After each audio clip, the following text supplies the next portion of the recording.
শুভেচ্ছা দিতে চান? আচ্ছা, যারা শুনছেন সবাইকে আমার পক্ষ থেকে এবং অন্যান্য খ্রিস্টান ভাই-বোনদের পক্ষ থেকে বড়দিনের শুভেচ্ছা জানাচ্ছি। আ অনেকের বন্ধু-বান্ধব রয়েছে, আত্মীয়স্বজন রয়েছে। আশা করি ইতিমধ্যেই অনেক জেনেছেন, কিছু আনন্দে অংশগ্রহণ করেছেন। তারপরেও আবারও শুভেচ্ছা জানাচ্ছি। ওকে। আমি এখন জানতে চাই যে আ প্রত্যেকটা যেমন হচ্ছে যে আ প্রত্যেকটা ধর্মেই বিভিন্নভাবে আসলে ব্যাপারগুলো আসছে। যেমন আ আমরা বিশ্বাস করি যে জিন এক্সিস্ট করে।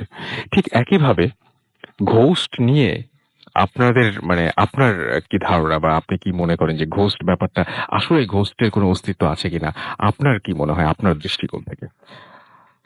এই প্রশ্নটা বেশ মজার এবং জটিল। আচ্ছা। ২ টাই বলা যায়। ওকে। আর আমি আমার ব্যক্তিগত অভিমত জানাতে পারি। এটা কোনো রেফারেন্স খ্রিস্টান থেকে না আরকি। সম্প্রদায়ের পক্ষ থেকে নয়। জি। আর আমরা যখন ছোট ছিলাম তখনই এই শব্দটার সাথে পরিচিত হয়েছি যে ভূত বা গোস্ট ওই ধরনের একটা কিছু আছে। জি। এখন আ আমি নিজে চোখে কখনো দেখিনি। তাই ধর্মীয় ব্যাপারটা সরাসরি বলা যাবে না যে ধর্মীয়ভাবে এটা স্বীকৃতি দিচ্ছে কি দিচ্ছে না। কারণ যখন আমরা ছোটকালে ধর্ম বিষয়ক পড়াশোনা করেছি আমাদের বিভিন্ন সময় বলা হয়েছে ভূতের ব্যাপার, ভূত একটা কিছু আছে। কিন্তু এই ধর্মীয় ব্যাপারটা যখন সাধারণ মানুষের কাছে চলে যায় তখন তাদের সামাজিক সাংস্কৃতিক বিশ্বাসের সাথেও চলে যায়। তাই আ ঐশতাত্ত্বিক দৃষ্টিভঙ্গি থেকে একরকম ব্যাখ্যা হতে পারে। আবার সাধারণ মানুষের চিন্তা ভাবনা থেকে আরেক রকম হতে আরেক পারে। রকম ব্যাখ্যা হতে আচ্ছা, পারে। যদি তাহলে কেউ যদি মনে হয় যে আপনাদের আপনার কাছে কেউ আসলো ভয় পেয়ে যে আমি প্রচন্ড ভয় পেয়েছি, কিছু একটা দেখেছি, তখন আপনি তাকে কি পরামর্শ দেন? আ পরামর্শের ব্যাপারে আ সেটাও সুনির্দিষ্ট একটা হয়তোবা হবে না। সেটা থাকতে পারে যে আসলে তুমি বা আপনি আসলে কি দেখেছেন, কি দেখে ভয় পেয়েছেন? কারণ অনেক সময় আমরা আ মনের ভিতরে যে কল্পনাগুলো পোষণ জি, করি, অনেক সময় এরকম পরিস্থিতিতে পড়লে আমার মনে হচ্ছে যে ওই জিনিসটা আমি দেখলাম। যেমন অনেক জি। সময় আমরা বলি যে সন্ধ্যার সময় কোথাও যাওয়ার সময় ওই যদি কোথাও আ বন দেখলেন, হঠাৎ করে মনে হইল যে ওই বুঝি ভূত বা ওই বুঝি বাঘ। কিন্তু সেটা তো আসলে বাঘ না। জি। তাহলে আ বেশিরভাগ ক্ষেত্রেই সচেতনতা দরকার। তারপর মানুষের ভিতরে আত্মবিশ্বাস একটা বিষয় আছে, সেটা দরকার। আ মানসিক একটু সাহস সঞ্চয় করা সেটাও ব্যাপার। তবে এই কথাগুলো বলে আসলে ভূতের ব্যাপারটা তো এড়িয়ে যাওয়া যায় না। এড়িয়ে যাওয়া যায় না। ভূত আসলে বাইরে না। ভূত আমরা তৈরি করি আমাদের মনের ভিতরে। জি। যেই জিনিসগুলোকে আমরা পছন্দ করি না বা ভয় পাই, ওই জিনিসগুলোই অনেক সময় ভূত হয়ে আত্মপ্রকাশ করে বাইরের জিনিসের তার মধ্যে, মানে সেটা আপনি আমার বলছেন ধারণা। যে ভয়ই অনেক সময় নানানভাবে নানান রকম করে আমাদের সামনে এসে দাঁড়ায় এবং আমরা অথবা আমাদের অপছন্দের যা কিছু আছে সেগুলো আমাদের সামনে এসে দাঁড়ায় এবং আমরা কোনো সময় ভয় পাই, কোনো সময় সেটা থেকে এড়িয়ে যেতে চাই। এই ব্যাপারটাই। তো ভয় না পাওয়ার কোনো সূত্র আপনার কাছে জানা আছে?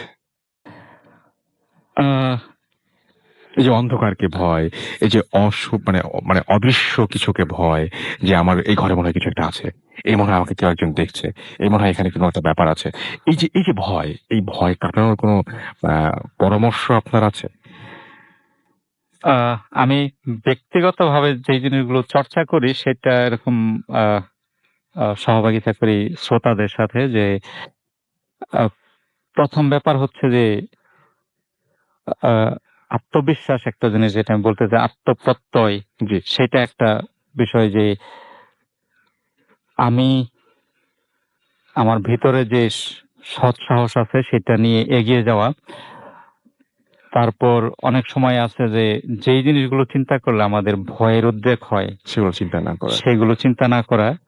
অনেক সময় আছে যে আমরা আমাদের আ বন্ধু-বান্ধবের সাথে বিভিন্ন সময় আলাপ আলোচনা করতে পারি এই ভয় দূর করার জন্য। কারণ আ অনেক ক্ষেত্রে দেখা যাবে যে একা হয়তোবা এটা করা সম্ভব না। আমাদের অন্যের সহযোগিতা প্রয়োজন হতে ওকে। পারে।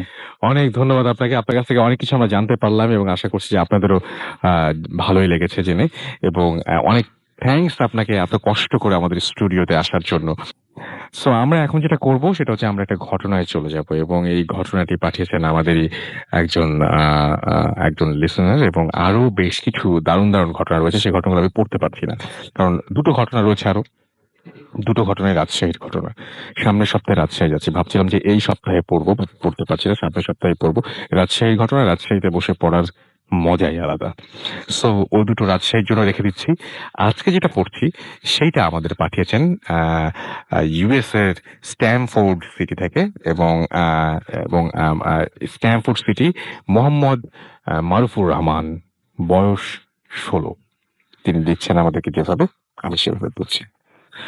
আসসালামু আলাইকুম রাসেল ভাই, আশা করি ভালো আছেন।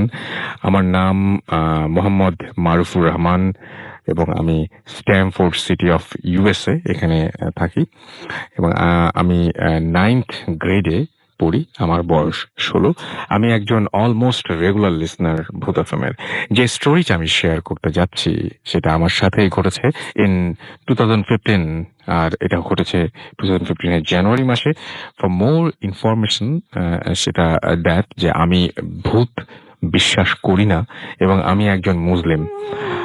হোয়াটএভার আমার গল্পে আসি এবং আমি সবকিছু শুরু হয় আমার in the month of January এবং তিনি বলছেন যে আমার স্কুল শুরু হয় আফটার দ্য উইন্টার ভ্যাকেশন এবং আমি সকাল ৬টার সময় স্কুলের উদ্দেশ্যে বের হই এবং তিনি বলছেন যে আমি লেট, তাই আমাদের নেইবারের গার্ডেন একটা আছে, সেখানে শর্টকাট নেওয়া যায়। সেই গার্ডেনটা আমি শর্টকাট নেই and I started running through the garden, but suddenly my leg stuck.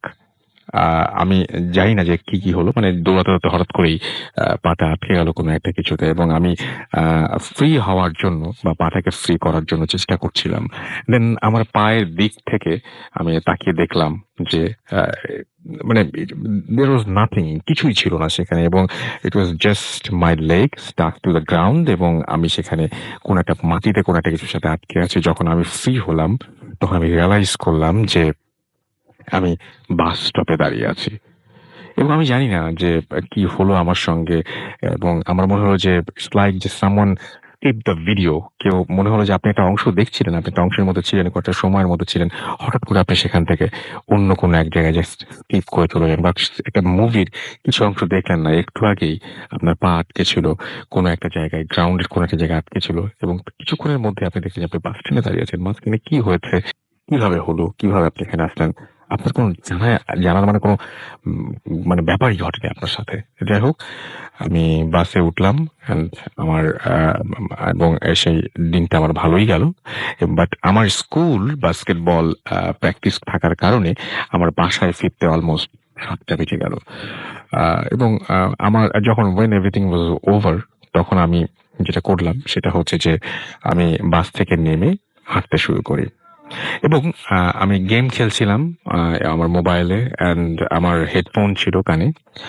হঠাৎ আমি বুঝতে পারলাম যে আমি সেই বাগানটার মধ্যে দিয়ে শর্টকাটের মধ্যে আবারও আছি এবং সেই রাস্তাটা ধরে যেটাতে শর্টকাট নেওয়া যায় সেখান দিয়ে আমি যাচ্ছি এবং আমার যতদূর জানা যে আমার এই রোডে আসার কোনো কথাই না, because this road is so far away from my after school bus stop. সুতরাং এখানে আসার কোনো কারণ নেই। যাই হোক, আমি একটা এত সিরিয়াস ভাবে এটা না নিয়ে আমি এগোতে থাকি। কারণ কারণ আমি সেটার উপরে মানে ওই ব্যাপারটার উপরে অত বেশি মনোযোগ দিচ্ছিলাম না। সাডেনলি আমি দেখতে পেলাম যে আমার নেইবার রিক, সে হচ্ছে গাছ লাগাচ্ছিল এবং মানে সে রিক যে হচ্ছে যে কিনা 2 বছর আগে মারা গেছে। আমি দেখলাম আমি তাকে দেখতে পেলাম। আমি দাঁড়িয়ে গেলাম এবং আমার মনে হলো যে আমি কোমায় চলে আসছি, এরকম একটা ব্যাপার। যখন আমি দৌড়াতে গেলাম আমি ফিল করলাম যে আমার পা স্টাক হয়ে আছে আবার গ্রাউন্ডে, লাইক যে এটা একেবারে যেরকম ঘটেছিল সকাল, সকাল হঠাৎ আমি দেখলাম যে রিক আমার সামনে দাঁড়িয়ে আছে। দেন আমি তার ফেসটা দেখলাম এবং আমি কোনোভাবেই বর্ণনা দিতে পারবো না যে তার চোখটা কিরকম লাল ছিল এবং তার মুখ দিয়ে মনে হচ্ছিল যে রক্ত ঝরছে এবং সেই একইভাবে নাক দিয়েও রক্ত ঝরছে। নাক, মুখ সবকিছু দিয়ে রক্ত ঝরছে এবং আমার ব্রেইন তখন ওই মুহূর্তে কাজ করছিল না। আমি দোয়া পড়তে শুরু করি। তারপরে আমি নোটিস করি যে আমার পাশে একটি আ মানে একটি একটা কিছু একটা আছে যেটা উড টাইপের কিছু একটা বা কাঠ টাইপের কিছু একটা। আ এবং আমি সেই জিনিসটা দিয়ে আমি আমার ফুল এনার্জি দিয়ে আমি তাকে আঘাত করি। যখনই আমি ওকে হিট করতে গেলাম, তখন হঠাৎ করে সে অদৃশ্য হয়ে গেল এবং আমার পাও আবারও ফ্রি হয়ে গেল। আমি যত জোরে সম্ভব দৌড়াতে শুরু করি। অ্যান্ড একটার পর্যায়ে আমি আমার সেন্স হারিয়ে ফেলি। যখন আমার জ্ঞান ফেরে, তখন আমি দেখতে পাই যে রিকের বাসায় আমি এবং তার ওয়াইফ আমার পাশে বসে আছে এবং আমি তাকে সব খুলে বলি। দেন উনি আমাকে বলে যে রিক এই গার্ডেনে সুইসাইড কমিট করেছিল। আমি বাসায় ফিরে যেয়ে আম্মুকে সব বলি এবং আ এবং আমাকে সে এটাও বলেছিল যে আমি যাতে কখনো এই বাগানে আর না আসি। আমার আম্মু আমাকে অ্যাডভাইস দেয় যে দোয়া পড়ে বের হতে। তারপর থেকে এভরিথিং ওয়াজ ফাইন, বাট এই ঘটনাটা খুবই অদ্ভুত টাইপের একটা ঘটনা।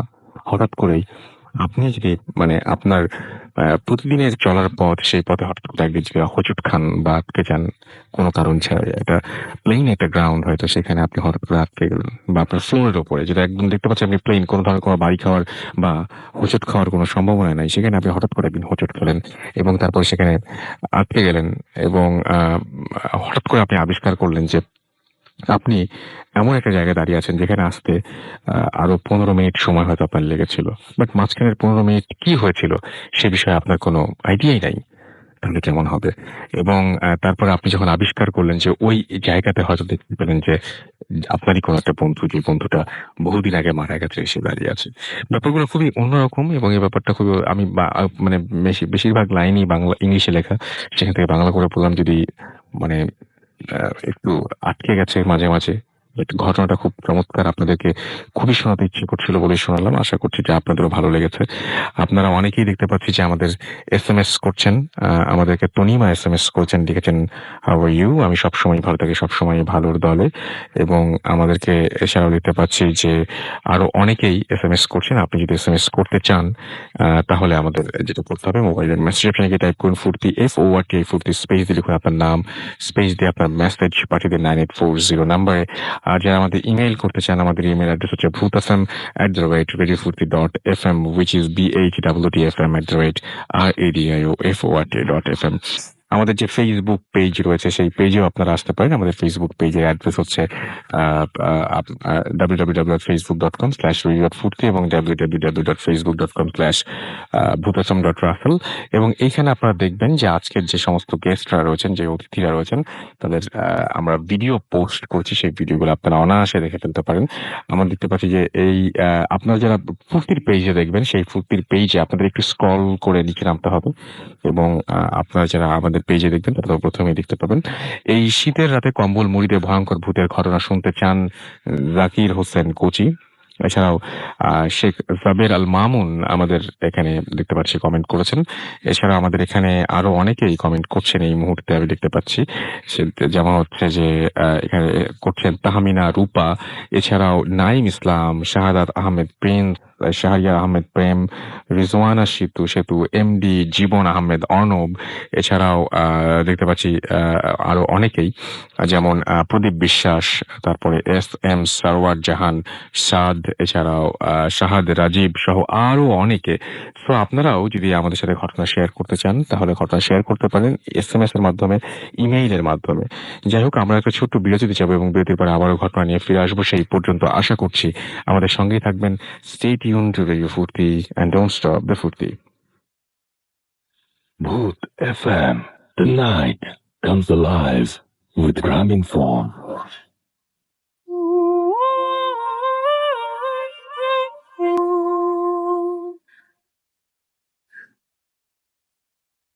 Welcome back.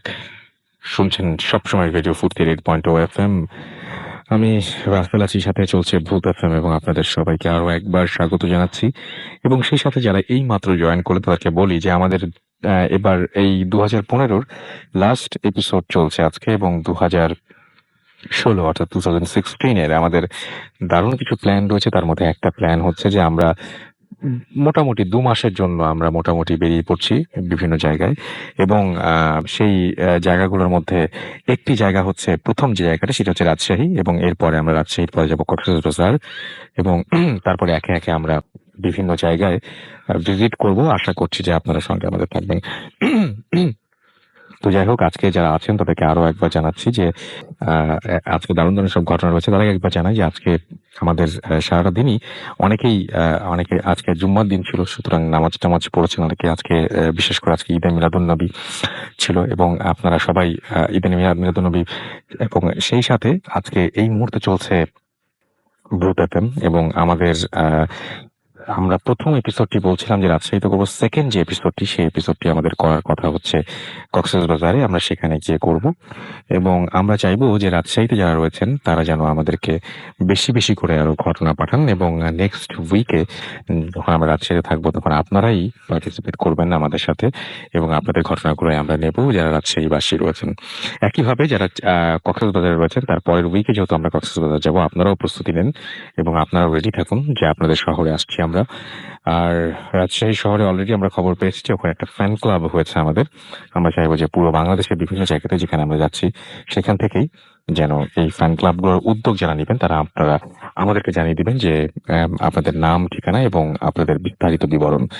আমরা চলে যাব ফার্নাজের কাছে, এবং কয়েকদিন আগে আমরা তার ঘটনা শুনেছিলাম একবার, এবং বেশ প্রশংসিত হয়েছিল। আজকে তার রিসেন্টলি গত পরশু ঘটে যাওয়া একটা ঘটনা আমরা শুনবো, এবং সেই ঘটনাটি একটু প্লিজ আমাদের বলবেন।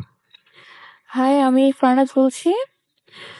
আমার সাথে এই বিষয়টা ঘটে যায় একেবারেই গত পরশু। আমি তখন নারায়ণগঞ্জ ছিলাম, আমার হোম টাউনের বাসায়। তো বিষয়টা ছিল সন্ধ্যার দিকে। তো ঘটনাটা যেটা হয় যে আমি somehow আমি এর আগের এপিসোডে বলেছিলাম যে আমাদের বাসার কিছু স্পেসিফিক প্লেস আছে যেগুলো একটু হন্টেড। তো তার মধ্যে একটা কর্নার যে রুমটা ছিল, সেই রুমটার মধ্যে ওইদিন আমি যেটা করি যে বিকেলে আমি আসলে প্রচন্ড রেগেছিলাম। ওই রুমটাতে কেউ স্টে করে না, রুমটা এমনিতেই খালি পড়ে থাকে। তো ওইদিন বিষয়টা যেটা হয় যে আমি বিকেলে রাগ করলে তো মাথায় থাকে না আসলে যে কোথায় গিয়ে কি হচ্ছে না হচ্ছে। তো আমি রাগের মাথায় ওই রুমটাতে গিয়ে বিকেলে শুয়ে থাকি বেডের মধ্যে। তো সন্ধ্যার দিকে যে বিষয়টা হয় যে প্রচন্ড ঠান্ডা ছিল। এই ঠান্ডার মধ্যে আমার পুরো রুমটা আমি ফিল করি যে প্রচন্ড গরম হয়ে যায়। ওয়েদার প্রচন্ড পরিমাণে গরম হয়। দেন আমি এই ওয়ার্মি এনভায়রনমেন্টটা হওয়ার সাথে সাথে যেটা ফিল করি যে আমি যেহেতু শুয়েছিলাম বেডের মধ্যে কেউ একজন এসে আমার পাশেই বসেছে। বিষয়টা এমন ছিল যে আমার পাশে এসে কেউ বসলো, বাট আমি তাকে দেখতে পাচ্ছি না। আমার পাশে এসে বসে, বেডের মধ্যে শব্দ হয় অ্যান্ড আমি ফিল করতে পারি বিষয়টা যে আমার পাশে এসে বসে। অ্যান্ড বসার পর কিছুক্ষণের পরে আমার শরীরটা শিরশির করে ওঠে। তারপর যেটা হয়, আমি ইউজুয়ালি যেটা করি যে আমি কিছুই করলাম না, ওই রুম থেকে আমি তখন চলে আসি। তো এটা ছিল রাসেল ভাই একেবারে রিসেন্টলি যেটা ঘটে যায়। ওকে, এটা ছিল আপনার সেই ঘটনাটা, হ্যাঁ, হ্যাঁ, এবং এর সাথে রিলেটেড একটা ঘটনা রয়েছে যেটা আপনার ভাইকে নিয়ে। হ্যাঁ, হ্যাঁ। সেটা হচ্ছে যে আমাদের বাসায় যেহেতু আমি প্রথমেই বলেছি যে নতুন কোনো গেস্ট সহ্য করতে পারে না। হুম। নতুন কোনো গেস্ট আর নতুন কোনো মানুষ আমাদের বাসায় আসবে সেটা পছন্দই করে না। তো সেই সময় আমার ছোট ভাইয়া, আমার ইমিডিয়েট যে বড় ভাইয়া, সে নিউলি ম্যারিড জাস্ট। হুম। তো তারপর যেটা হয় যে ভাবি আসার পরে ওই রুমটাতে তাদেরকে দেওয়া হয়, যে রুমটাতে দেওয়া হয় শিফট করার জন্য। রাইট, এবং আপনাদের ওই রুমে যে কেউ থাকলে আপনারা ছাড়া প্রবলেমটা হবে, এটা মাস্ট, রাইট? না, নট অনলি যে আমরা ছাড়া আমাদের সাথেও হয়, আপনাদের কিন্তু সাথেও হয়, গেস্ট আসলে তো এটা হবেই। রাইট। আচ্ছা, তো কি ধরনের সমস্যায় পড়েছিলেন তারা? তো ভাবি ওই রাতে যে বিষয়টা হয় যে ওর বেডের পাশেই ছিল একটা উইন্ডো, এন্ড উইন্ডোর পাশেই আমাদের একটা বারান্দা ছিল ওদের রুমের সাথেই। তো রাত 2টা কি 3টার দিকে মধ্যরাতে সেটা ভাবি and ভাইয়া ফিল করতে পারে যে পাশে থেকে জানলার মধ্যে কেউ ধাক্কাচ্ছে, জানালাটা খুলতে চাচ্ছে। আচ্ছা। এন্ড আরেকটা বিষয় যেটা হয় যে বারান্দার গ্রিলের মধ্যে কেউ প্রচন্ড জোরে ঝাঁকাচ্ছে। মানে প্রচন্ড জোরে কোনো কিছু দিয়ে আঘাত করছে এরকম একটা শব্দ পাচ্ছে তারা। ইন দ্যাট টাইম যেটা হয় রুমের মধ্যে ডিম লাইট অন থাকে তো যার ফলে রুমের মধ্যে একটা চেয়ার ছিল। সেই যে চেয়ারটা অটোমেটিক্যালি কেউ ছিল না কিন্তু ওইটা পুরোটা রাউন্ড করছে। আচ্ছা, একা একা ঘুরছে। একা, একা ঘুরছে। অ্যান্ড কিছুক্ষণ কয়েক সেকেন্ড এটা ঘোরার পর যেটা হয় যে কেউ একজন রাগ করে মনে হলো চেয়ারটা ছুঁড়ে ফেলে দিয়েছে। মানে ছুঁড়ে ফেললো লাইক যেমন দূরে ফেলে দিচ্ছে এরকম একটা বিষয় ছিল। তো ওই সময় and ওই সময়টার মধ্যে যেটা হয় যে ওরা যে বেডটাতে ছিল সেই বেডটা শেক করতে থাকে মানে ভাইব্রেট। কেউ একজন নিচে থেকে যেন নাড়াচ্ছে কেউ একজন নাড়াচ্ছে কেউ এরকম। ঝাঁকি দিচ্ছে এরকম একটা ভাইব্রেট হতে থাকে। হুম। এন্ড তখনই ওরা চিৎকার করে এন্ড আমরা সবাই চলে যাই। যাওয়ার পর রুমের অবস্থা পুরোই অগোছালো ছিল। পর্দা থেকে শুরু করে পুরো রুমটাই মানে বোঝাই যাচ্ছে যে এই রুমে কিছু একটা খুব খারাপ কিছু একটা হয়েছে। এনভায়রনমেন্টটা এরকম ছিল আরকি। তো এই ছিল ভাইয়ার সাথে বিষয়টা ঘটে আরকি। যাওয়া ঘটনা এবং এবং এবং মানে আপনাদের আমাদের বাসায় আসলে ভাই আমি বলতে পারবো? জি, জি প্লিজ। আমাদের বাসায় আসলে নতুন কোনো গেস্ট বা নতুন কোনো মানুষ আমরা নিজেরা তো অভ্যস্ত হয়ে গেছি এবং নতুন কোনো গেস্ট যদি যায় তখন যে বিষয়টা হয় যে মানে তার শরীরে আরেকটা বিষয় যেটা হয় যেটা আমার সাথেও হয়েছে যে আ সু সুই দিয়ে আঁচড় কাটলে শরীরের মধ্যে যেরকম চেকন একটা দাগ হবে। দাগ হবে। হুম, হুম, হুম, হুম। রাতের বেলা আপনি খুব সুন্দর ঘুমিয়ে আছেন। সকালে উঠে আপনার পিঠে এবং বিভিন্ন জায়গায় এই যে দাগগুলো দেখতে এটা পাবেন। কিন্তু আমি দেখেছি। এটা আমি হ্যাঁ, দেখেছি এবং যারা possessed হয় তাদেরকে আমি একদম আমার চোখের সামনে এখানে দেখেছি। আমি আজকে এটা দেখলাম যে আপনার কাছে ২য় বারের মতো শুনলাম। আমি দেখেছি এবং সেটা একেবারেই এরকম এই যে হ্যাঁ, সূচ দিয়ে কাটা। সূচ দিয়ে হ্যাঁ, হ্যাঁ, কাটা হ্যাঁ। হয়। মনে হচ্ছে যে কেউ কেটে কেউ জাস্ট আঁচড় কেটেছে কিন্তু আঁচড় কেটে চিকন একদম চিকন। সূচের মতো, রাইট। তো এটা আপনাদের বাসায় যে কেউ থাকতে গেলেই তার শখে হ্যাঁ, হবে। এটা আমার সাথেও হয়েছে। এটা আপনার সঙ্গে হয়েছে। হ্যাঁ, এবং আপনাদের বাসায় যারা গেস্টরা আসেন তাদেরকে নানান রকম ভাবে এই যে ভয় দেখানো এমনও হয়। হয় যে ভাই এমনও হয়েছে যে আপনি ঘুমিয়ে আছেন, সকালে আপনি নিজেকে আবিষ্কার করলেন আপনি ছাদের মধ্যে। কিভাবে গিয়েছেন আপনি নিজেও জানেন না। এটা কি আপনাদের বাসার মেম্বারদের সাথেই হয়? আমাদের বাসায়। আপনাদের বাসায়? হ্যাঁ, এর আগে এটা হয়েছিল একেবারে মানে আমাদের এক কাজের ছেলে ছিল। তার এই ধরেন 17 কি 18 এরকম একটা হবে। হুম, হুম। তো তার সাথে যে বিষয়টা হয় যে সে ঘুমিয়ে থাকে এবং সে খুব দুষ্ট প্রকৃতির ছিল এবং সে বিশ্বাস করতে চাইতো না আমাদের বাসায় এই প্রবলেম গুলো হয়। তো যার কারণে যে রুমটার মধ্যে প্রবলেমটা বেশি সে ওই রুমটাতেই জেদ করে গিয়ে থেকে চলে যায়। দেখি কি হয়। হ্যাঁ, হ্যাঁ দেখি আমার কি হয়। রাইট। তো ওই রুমেই ও ঘুমিয়েছে রাতে এন্ড সকালে যেটা হয় আমরা ওকে কোথাও খুঁজে পাই না এবং সকালবেলা যেটা দেখতে পাই সব জায়গায় খুঁজে যে তাকে ছাদে পাওয়া যায়। তার কোনো সেন্স ছিল না। রাইট, এন্ড সে নিজেও জানে না সে ওখানে কিভাবে গিয়েছে। খুব মানে বিধ্বস্ত একটা অবস্থায় তাকে পাওয়া যায় ছাদের মধ্যে। রাইট। এন্ড বেডের মধ্যে ধরেন কোনো গেস্ট আসছে বাসায়। তার সাথে যেটা হয় যে ঘুমিয়ে আছে, ধাস করে ধাক্কা দিয়ে নিচে ফেলে দিছে বেড থেকে। রাইট। এন্ড আমার ইমিডিয়েট আমার সবার বড় যে ভাইয়া, ওই ভাইয়ার সাথেও যেটা হয়েছে যে ও একদিন রুমের মধ্যে ওই কর্নার রুমটাতেই বসে আছে, এই সন্ধ্যার টাইমে বসে আছে, বসে গান শুনছে। তাকে এমন একটা চড় দেয়া হয় তার গালের মধ্যে, সে চড়টা খেয়ে সে অনেকটা দূরে গিয়ে ছিটকে পড়ে। অ্যান্ড আমরা নিজেরাও তার ৪ টা ফিঙ্গারের প্রিন্ট দেখতে পারি তার গালের মধ্যে। এরকম মানে এরকম এরকম হয়। হয়। আচ্ছা, এগুলো কেন করে? মানে তার মানে চায় না যে কেউ এই বাসায় আসুক বা এই বাসায় থাকুক, রাইট? এটা আমরা যত হুজুর বা যাদেরকে সাথে কথা বলা হয়েছে এই বিষয়ে তারা একটাই বলেছে যে আমাদের বাসায় তো ২ টা জিনের এক্সিস্টেন্স। তো ভালো যে জিনটা উনি আসলে আমাদের কোনো খারাপ কিছু করে না। এমন না যে আমাদের উপকারও করছে।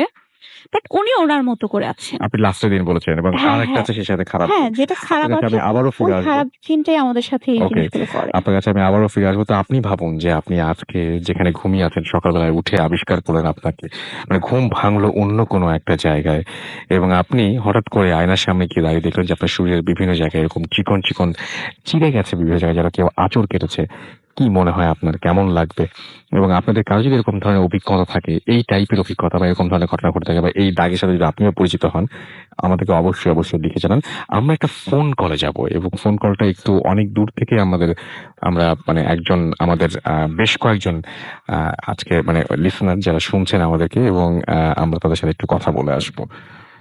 হ্যালো। জি, আসসালামু আলাইকুম। জি, আসসালামু আলাইকুম।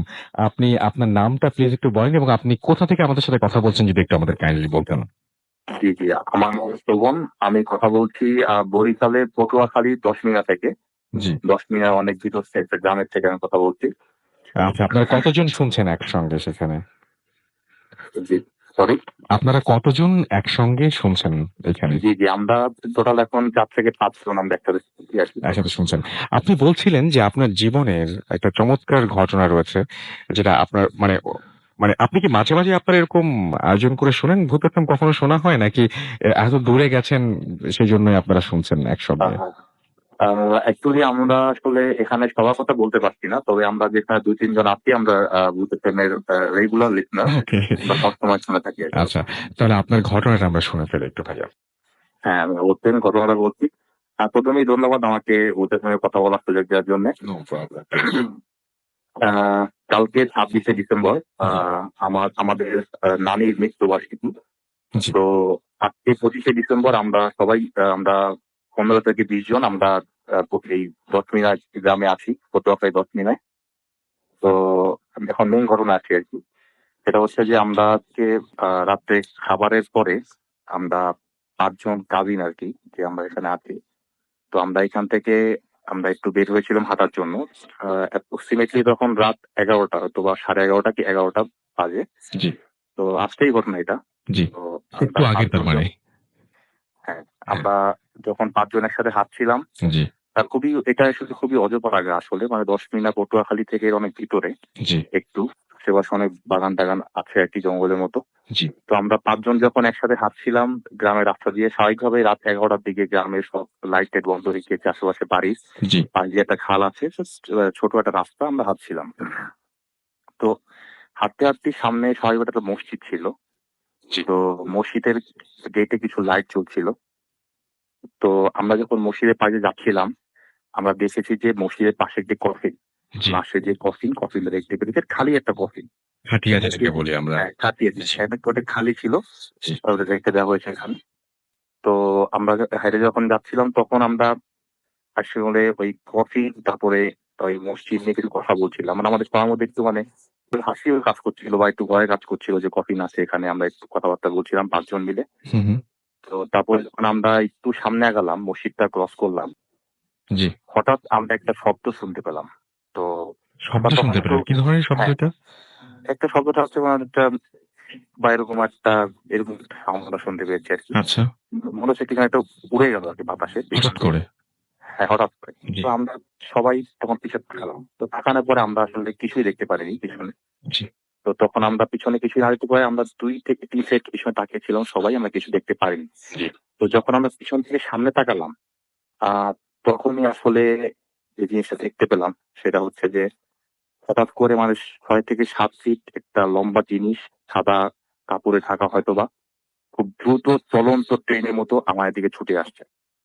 এবং আমরা খুবই হতস্তম্ভ হয়ে, খুবই শকড হয়ে আমরা এখানে দাঁড়িয়েছিলাম জি, এবং দেখছিলাম আমাদের হয়তো অ্যাপ্রক্সিমেটলি ৫ থেকে ৬ সেকেন্ড আমরা ওটা দিয়ে কনসেন্ট্রেশন ছিল। তারপরে জিনিসটা যখন আমাদের দিকে আসছিল, ওই জিনিসটা ভ্যানিশ হয়ে গেল। আমরা কিছুই দেখতে পেলাম না। আমরা বেশ কিছুক্ষণ ৫ জন স্তব্ধ হয়ে দাঁড়িয়ে রইলাম এবং আমরা প্রচন্ড ভীত হয়ে পড়লাম। জি, তারপরে আমরা যখন এটা নিয়ে আমাদের ভীত হয়ে পড়ে আমরা কিছুই মানে আমাদের সেন্স কাজ করছিল না। তখন আমরা বুঝতে পারছিলাম না কি হলো জিনিসটা আসলে। জি, আমরা সবাই দেখেছি এটা। তারপরে আমরা যখন ব্যাক করলাম, চিন্তা করলাম আমরা ফিরে যাই ঘরের দিকে। আ ঘরের দিকে আসছিলাম। তারপরে আরেকটি ঘটনা আমাদের সবাইকে আরো বেশি শক করে দিল এবং আরো বেশি ভয় পেয়ে দিল। সেটা হচ্ছে যখন মসজিদের সামনে আবার আসলাম, যে খাটিয়াটি ছিল, ওই জি। খাটিয়াটি মসজিদের সামনে ছিল না। ও মসজিদে কোনো খাটিয়াই ছিল না? না, মসজিদে কোনো খাটিয়া ছিল না। কিন্তু যেটা আমরা যাওয়ার সময় বা আমরা যেটা দেখেছি, সেটা আসার সময় আমরা কোনো খাটিয়া দেখতে পারিনি। ও তো তারপরে এই জিনিসটা দেখার পরে আমাদের মানে কি বলবো আমরা খুব দ্রুতভাবে সবাই মানে ভীত হয়ে বাসায় চলে আসলাম জি, এবং আমরা এটা সবার সাথে শেয়ার করলাম। আমাদের বাসায় যারা মুরব্বি আছে যেহেতু মানে মৃত্যু উপরে সবাই এসেছে আমাদের বাবা-মা, কাজিনদের। জি, জি, তো তারা আমাদেরকে বলল যে ঘটনাটা কি হয়েছে? আমরা গ্রামের লোকজন হয়তোবা নিয়ে আশেপাশে পাচ্ছি আমরা যাই দেখি। আমরা তো সেখানে রাজি হলাম না। কারণ আমরা প্রচন্ড ভীত হয়ে পড়েছি এবং এই কারণে আজকে আমাদের আরকি ভূতের সঙ্গে ফোন করা। অনেক আমরা ধন্যবাদ। আপনাদেরকে শেয়ার অনেক করছিলাম। ধন্যবাদ এবং পটুয়াখালী থেকে আপনারা আমাদের সাথে কথা বলছেন। কথা বলছি। Thank you so much. Thank you. Thank you. অনেক চমৎকার একটা ঘটনার জন্য আপনাকে অনেক ধন্যবাদ এবং আশা করছি যে আমাদের যারা শুনছেন আমি বলেছিলাম যে আমরা প্রত্যন্ত অঞ্চলের ঘটনাগুলো এখন থেকে কালেক্ট করব। একটা নমুনা দেখালাম আমরা। এরপরে আমরা সশরীরে যাব।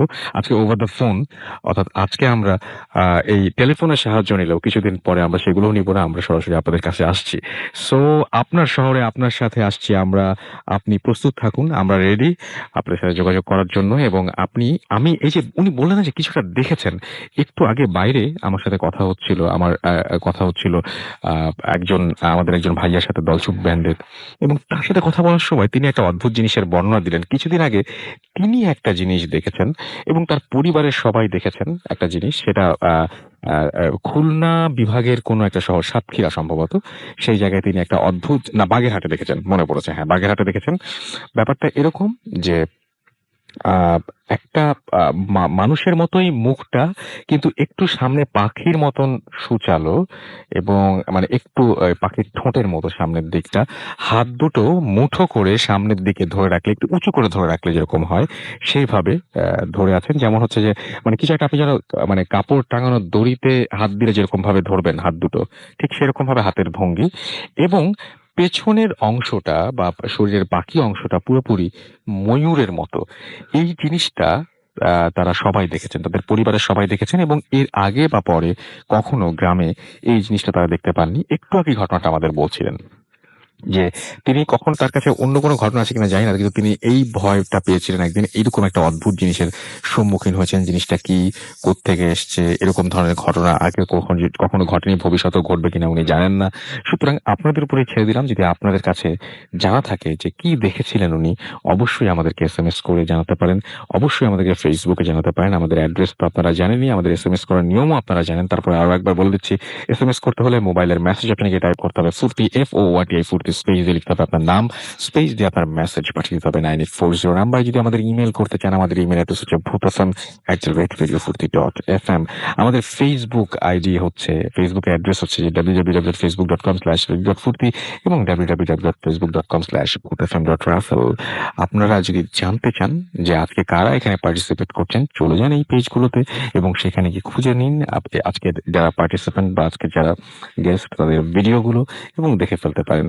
সো আমরা এখন বিদায় দিব আমাদের ব্রাদার লিওকে। থ্যাংক ইউ ভেরি মাচ আমাদের সঙ্গে থাকার জন্য এবং আশা করছি যে ভবিষ্যতে আবার আপনার সাথে কোনো একদিন দেখা হবে। আপনাকে এবং শ্রোতাদের ধন্যবাদ আমাকে এখানে আসার জন্য, আমার এই সুযোগটা দেওয়ার জন্য অশেষ ধন্যবাদ জানাচ্ছি। Thank you. আসলে আজকের দিনটাতে অনেক ব্যস্ততা সবারই, তারপরেও মানে প্রত্যেক দিনই সবার ব্যস্ততা থাকে, তারপরেও কাউকে যখন ডাকি, যখন কেউ আসতে এখানে আমাদের অনুমতি দেন যে হ্যাঁ আসবো, তখন আমরা ধন্য হয়ে যাই। কারণ আপনাদের জন্যই ভূত FM এবং এই ব্যাপারটা মানে পুরো যা কিছু হয় সবকিছু আপনাদের কথা চিন্তা করেই। এবং এই যে এখন যে ফ্যান ক্লাব হচ্ছে বিভিন্ন শহরে আমরা যাচ্ছি, তখনই আপনারা বুঝতে পারবেন যে এই শোটা বেসিক্যালি ভবিষ্যতে যে শো গুলো আমরা করব, সেই শো বা কন্টেন্ট গুলো যেমন আপনারা দেন, এই সাজাবেনও আপনারা, যে কি হবে না হবে সেগুলো আপনারা সাজাবেন। আপনাদের পরামর্শ, আপনাদের কাছ থেকে আরো বেশি নতুন নতুন আইডিয়া সংগ্রহ করার জন্যই আমরা আপনাদের কাছে যাচ্ছি। যাই হোক, আমরা চলে যাব আমাদের ঘটনায়, তবে তার আগে একটা ছোট্ট বিজ্ঞাপন বিরতি থাকবে এবং তারপর আমরা একটা অডিও ক্লিপে যাব এবং অডিও ক্লিপের পর আমরা আবারও ফিরে আসবো আপনাদের কাছে। এবং সেই পর্যন্ত আশা করছি আপনারা আমাদের সঙ্গেই থাকবেন। স্টে টিউন টু রেডিও ফুর্তি অ্যান্ড ডোন্ট স্টপ দ্য ফুর্তি।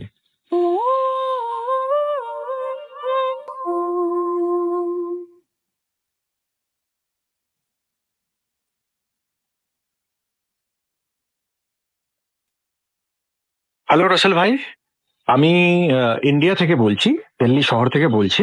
এবং আমি প্রথমত আমি আপনাকে অসংখ্য অসংখ্য ধন্যবাদ জানাবো যে এরকম একটি ফোরাম নিয়ে আসার জন্য, যেটার মাধ্যমে যারা কিনা বিভিন্ন অতিপ্রাকৃতিক ঘটনার সম্মুখীন হয়েছে তারা নিজেদের অভিজ্ঞতা জানাতে পারে। এবং সব থেকে যেটি এই ফোরামে যেটি ভালো লাগে যে তার একটি বিশ্লেষণ পর্যন্ত হয়, বিভিন্ন লোক বিভিন্ন অভিমত জানায় এবং I feel that there is nothing impossible in this world.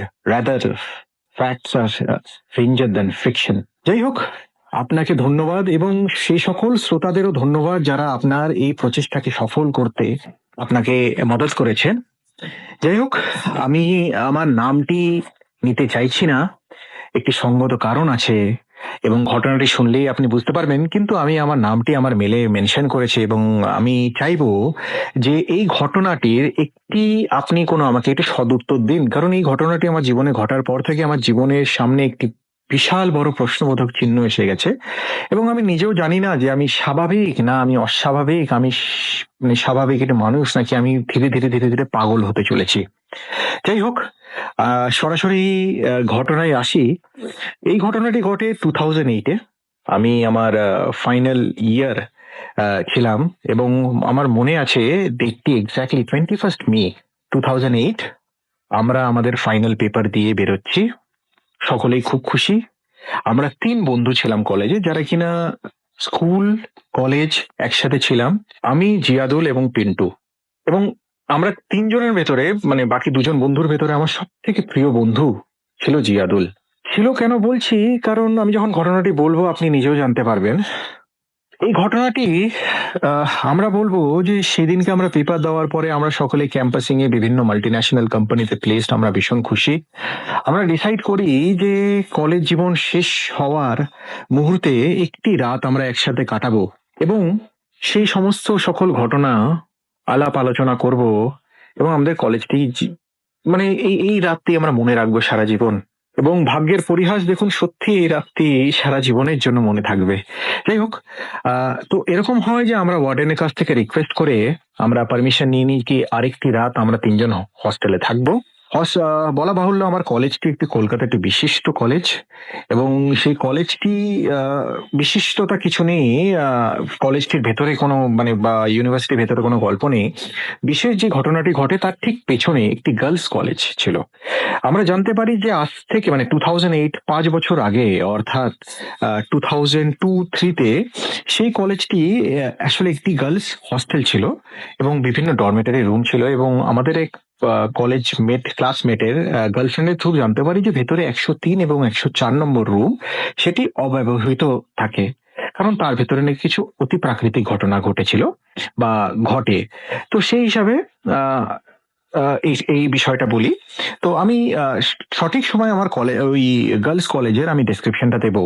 তো যাই হোক, আমরা 3 জন মিলে হস্টেলে থাকি এবং আমরা প্রায় সারা রাত আমরা আড্ডা মারবো এই চিন্তা করে প্রায় রাত 1টার সময় আমরা দেখি যে আমাদের সিগারেটটি ফুরিয়ে গেছে। তো কি করব, তো আমাদের একটি ক্যান্টিন ছিল ইউনিভার্সিটির ভেতরে যেটা কিনা সারা রাত খোলা থাকতো for late night, for students who are studying quite late in the night, যেখানে কিনা সেই সময় নুডলস পাওয়া যেত, চা পাওয়া যেত এবং বলা বাহুল্য সিগারেট তো পাওয়াই যেত, ইঞ্জিনিয়ারিং কলেজ ছিল। তো আমরা সেখানে চলে যাই। তো সেই রাতে হালকা হালকা বৃষ্টি হচ্ছিল, অসময়ে বৃষ্টি, এবং আমরা একটি ছাতার ভেতরে 3 জন মিলে সেইখানে গিয়ে আমরা সিগারেট কিনি, চা খাই এবং চা খেতে খেতে হঠাৎ করে আমরা কথার মোড়টি আমাদের নেয় সেই গার্লস কলেজের দিকে এবং আমরা ভাবি বা আমরা ডিসকাস করি যে আমরা 4 বছর কাটালাম অথচ আমরা কোনোদিন ওই কলেজের বিষয়ে কিছু জানলাম না। অতি প্রাকৃতিক ঘটনা বলুন বা ভৌতিক ঘটনা বলুন, একটি হন্টেড হাউস আছে, বাট আমরা কিছু এক্সপ্লোরই করলাম না।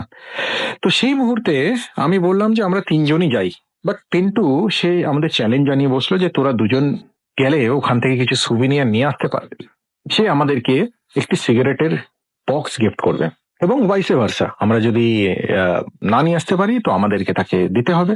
যাই হোক, চ্যালেঞ্জ অ্যাকসেপ্টেড। আমি এবং জিয়াদুল এবং আমাদের 2 জনের মধ্যে আমি জিয়াদুল খুব সাহসী ছেলে, তো আমরা ডিসাইড করেছি যাব। তো প্রথমত সেই কলেজের ডেসক্রিপশনটা আমি এবার দেবো।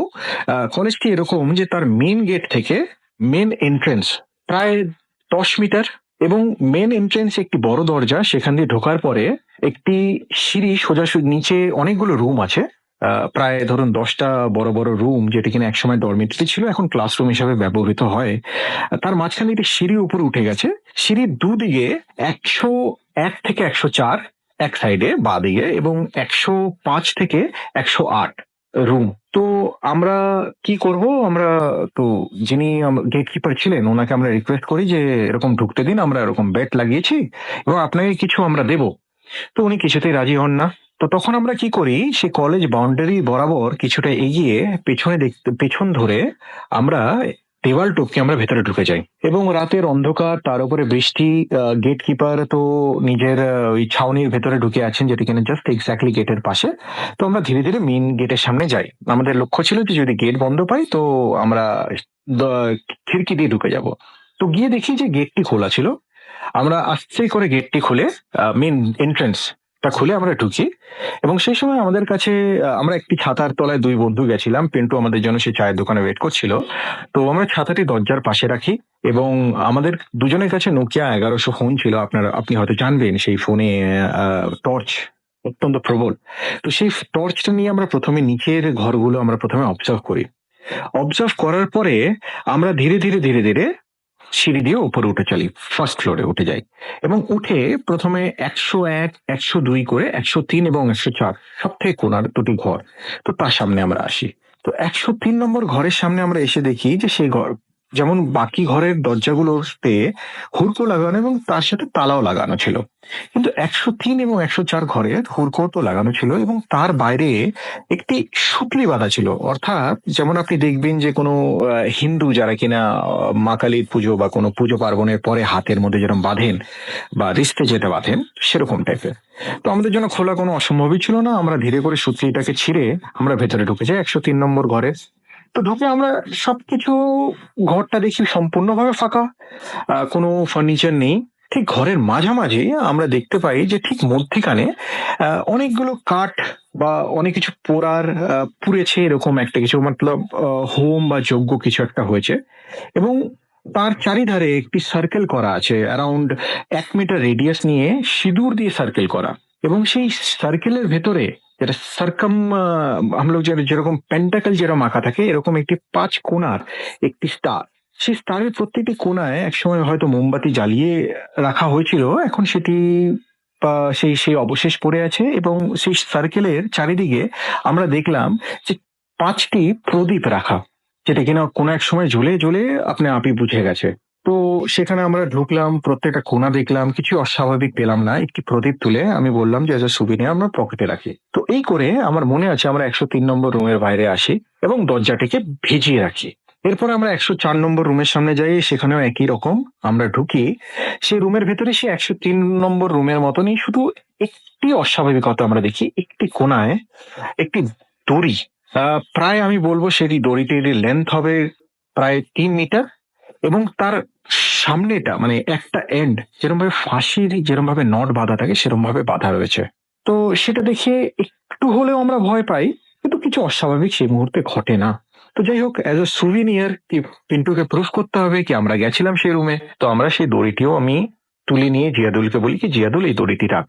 যাই হোক, সেই রুমটা থেকে আমরা বেরিয়ে আসি এবং বেরিয়ে এসে ক্রমা 104, 103, 102, 101 রুমের সামনে আমরা যখন সিঁড়ির সামনে আসি, তো আমরা ডিসাইড করি কি আর ভেতরে ঘুরে লাভ নেই, একই অন্ধকার, কোথায় সাপ বা কিছু থাকবে, বৃষ্টি পড়ছে, তো আমরা ডিসাইড করি যে আমরা বেরিয়ে আসবো। ঠিক সেই সময় হাসতে হাসতে হঠাৎ করে জিয়াদুল অত্যন্ত স্বাভাবিকভাবে আমাকে বলে যে ভূত বলে বা পেতনি বলে এখানে কিছুই নেই, সব ভুয়ো, সব চালাকি। এই কথাটি যেই সে বলে, সাথে সাথে রুম নম্বর 103 এবং 104-এর দরজাটি আপনি আপ খোলা এবং বন্ধ হতে থাকে। সে যে কি বিভৎস আওয়াজ সে রাতের অন্ধকারে আপনাকে আমি বলে বোঝাতে পারবো না। এই মুহূর্তে আমি আপনাকে ঘটনাটি বলছি এবং আমার এক একটি রুম খারাপ হয়ে আছে, এখন আমার কানে সেই আওয়াজটি বাজে। যেমন কোনো একটি ঘরের দরজার পাল্লা আপনি যদি জোরে ঠেলে বন্ধ করেন এবং পর মুহূর্তে সেটা খোলেন আবার বন্ধ করেন, এরকম যদি আপনি ক্রমাগত করতে থাকেন তো সেরকম আওয়াজ। তো আমরা ভয় পেয়ে যাই। আমরা দুজনে ঘটনার আকস্মিকতার বিহ্বল হয়ে আমরা সিঁড়ি দিয়ে ছুটে আমরা বাইরে চলে আসি এবং বাইরে মানে মেইন সদর দরজার সামনে চলে আসি এবং আমাদের জানা ছিল দরজাটি খোলা। তো আমরা দরজাটি আমরা টান দিয়ে আমরা জানতে পারি যে দরজাটি বাইরে থেকে বন্ধ। আমরা ভয় পেয়ে যাই। আমরা ভয় পেয়ে আমরা সাথে সাথে কি করি, আমরা কি করব, তো ছাতাটি যেটা দরজার কোণে আমরা রেখেছিলাম সেই ছাতাটি দিয়ে আমরা তারই ঠিক দরজার পাশে এরকম কাচের জানলা ছিল, তো সেটাতে আমরা পেটাতে থাকি যে যদি কাচ ভাঙতে পারি সেখান থেকে 10 মিটার দূরে দারোয়ান সাহেবের ঘর, অন্তত তাকে আমরা ডেকে আমরা হয়তো বার হতে পারবো, সে হয়তো বাইরে থেকে দরজাটা লক করে দিয়েছেন। তো প্রথমবার যখন আমরা কাছে আঘাতটা হানি, সাথে সাথে আমরা শুনতে পাই যে 103 এবং 104 নম্বর রুমের ভেতরে প্রথম একটি পায়ের শব্দ এবং পায়ের শব্দটিও স্বাভাবিক না, যেমন মনে হয় যে কেউ একটা নুপুর পরে প্রথমবার কেউ স্টেপ নিল। দ্বিতীয়বার মারি তো মনে হলো দ্বিতীয় শব্দ। আমরা আরো ভয় পেয়ে যাই, আমরা দরজা ধাক্কাতে চাই, দরজাতে আমরা লাথি চর ঘুষি মারতে শুরু করি এবং সেই শব্দটি মনে হয় ধীরে ধীরে ধীরে ধীরে 104 এবং 103 নম্বর রুম থেকে ধীরে ধীরে বার হয়ে ধীরে ধীরে সিঁড়ির দিকে এগিয়ে আসছে। আমরা ভয়ের ঠেলে দরজাটি যত আমাদের গায়ে জোর আছে সেটা দিয়ে আস্তে করে টেনে ধরলাম। জিয়াদুল দোয়া পড়তে শুরু করলো এবং আমি আমার ইষ্ট দেবের নাম নিতে শুরু করলাম। সেই মুহূর্তে আমরা দেখলাম দরজাটি হালকা হয়ে খুলে গেল। সেই মুহূর্তে আবার সেটি বন্ধ হয়ে গেল, যেন কিনা বাইরে থেকে কেউ টেনে ধরেছে। আমরা বুঝতে পারলাম যে দরজাটি বাইরে থেকে লক নয়। তো আমরা আরো জোরে আমরা চেঁচিয়ে চেঁচিয়ে ভগবানের নাম নিয়ে বা আল্লাহর নাম নিয়ে, জিয়াদুল আল্লাহর নাম নিয়ে আমরা আবার দরজাটি টেনে ধরলাম এবং যে একটু ফাঁক হলো দরজাটি, তো আমরা সাথে সাথে জিয়াদুল পায়ে বুট পরেছিল, কারণ আমাদের কলেজে শুজ ম্যান্ডেটরি ছিল। তো সে পাটা ফাঁসিয়ে দেয় এবং তারপরে আমরা কোনো রকমের দরজাটা খুলে আমরা দৌড়ে দারোয়ান সাহেবের সামনে আসি। তো সেই মুহূর্তে আমাদের দারোয়ান সাহেব ধরেন এবং তিনি বলেন যে তোমরা ভেতরে কি করছিলে, এবং তিনি ভয় দেখান যে তিনি আমাদের হোস্টেলে ওয়ার্ডেনকে ডাকবেন এবং আমাদের আগেনস্টে কমপ্লেন করবেন। তো যাই হোক, তাকে আমরা অনেক কাকুতি মিনতি করি, তার পায়ে পর্যন্ত পড়ে যাই, তাকে 100 টাকা অফার করি। তো সে বলে যে তোমরা অত্যন্ত অন্যায় করেছো। তিনি বহু পুরনো লোক, এখানে যখন কিনা গার্লস হস্টেল ছিল সেই সময়কার লোক। তিনি বলেন যে 103 এবং 104 নম্বর রুমে, প্রথমে 104 নম্বর রুমে একটি মেয়ে, সে প্রেমে আঘাত ঘটিত কোনো ঘটনা হেতু সে আত্মহত্যা করে ফাঁস লাগিয়ে। এবং 103 নম্বর রুমে একটি মেয়ে, সে ব্লেড দিয়ে হাত কেটে আত্মহত্যা করে। তারপর থেকে সেই ডর্মে কেউ থাকতে পারে না, অর্থাৎ রাত্রিবেলা কোনো মেয়ে শুলে মাঝরাতে হঠাৎ করে সে চোখ খুলে দেখে যে তার সামনে কেউ তাকিয়ে আছে, তার মুখের দিকে একদম মুখ এনে, এবং বা সে যদি বা কেউ রেজিস্ট করতে চাইলে তাকে ধাক্কা মেরে হয়তো খাটের থেকে ফেলে দেওয়া, এরকম ঘটনা ঘটতে থাকে। তো তারপরে কর্তৃপক্ষ যখন ডিসাইড করে যে এটিকে আর হস্টেল রাখা হবে না, এটিকে কলেজে রূপান্তরিত করা হবে, তখন সেখানে ক্লাসরুম শুরু হয়, বাট তাও স্বাভাবিকভাবে চলতে থাকে না। বিভিন্ন রকম অসুবিধা হতে থাকে, যেমন হঠাৎ করে এর জিনিস ওর ডেস্কে, ওর জিনিস এর ডেস্কে। তো এই সমস্ত জিনিস থেকে শুরু করে তারপরে ধীরে ধীরে ধীরে ধীরে আঘাত আনতে শুরু করে। তো তারপরে ওরা কর্তৃপক্ষ ডিসাইড করে যে 103 এবং 104 নম্বর রুমটিকে বন্ধ করে রাখা হবে। তার জন্য হোম যজ্ঞ করে আত্মার শান্তি কামনা করে সেই রুমটিকে বন্ধ রাখা হয়।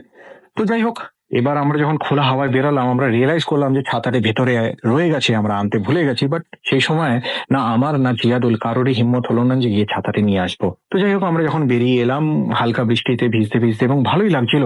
এই অন্ধকার একটি ভয়ঙ্কর একটি অভিজ্ঞতা হয়েছে আমাদের। বাট আমরা সেটাকে লজিক্যালি আমরা এক্সপ্লেন করতে লাগলাম। যেমন আমি এক্সপ্লেন করলাম যে এটাই হয়তো দরজাটি আপনার খোলা বন্ধ হওয়ার জন্য হয়েছে, এবং যে দরজাটি হয়তো বাইরে থেকে because of some kind of vacuum or something, সেই দরজাটি হয়তো লেগে গেছিল, যার জন্য আমরা টেনে খুলে উঠতে পারছিলাম না। এবং থার্ডলি যে নুপুরের আওয়াজটি আমরা এক্সপ্লেন করলাম যে অনেক সময় হয় যে অনেক রকম এক রকমের রডেন থাকে, যেমন আমরা যাকে বলি পর্কিউপাইন বা সোজারু, তারা যখন নিজেদের গা ঝাড়ে তো এরকম আওয়াজ হতে পারে। তো যাই হোক, আমরা পিন্টুর কাছে গেলাম, পিন্টুকে জিয়াদুল দেখালো যে হাতে এই দড়িটি, এবং আমি দেখালাম সেই প্রদীপটি। তো Ziadul had to get convinced, he gifted us our prized cigarette and we went back to the hostel again. তো হস্টেলে যাওয়ার পরে তো আমরা হাসি ঠাট্টা করছিলাম, এবং যা হয়েছে তার থেকে অনেক বেশি বাড়িয়ে বাড়িয়ে আমাদের জুনিয়র্স বা পিন্টুকে আমরা গল্পগুলো বলছিলাম। এরই ভেতরে আমাদের একজন জুনিয়র সে অবজার্ভ করে যে জিয়াদুলের কাঁধে একটি হাতের ছাপ, যদি কেউ হাতটা সিঁদুরে মাখিয়ে যদি হাতটা রাখে টানার জন্য কাঁধের দিকে, তো সেরকম একটা ছাপ।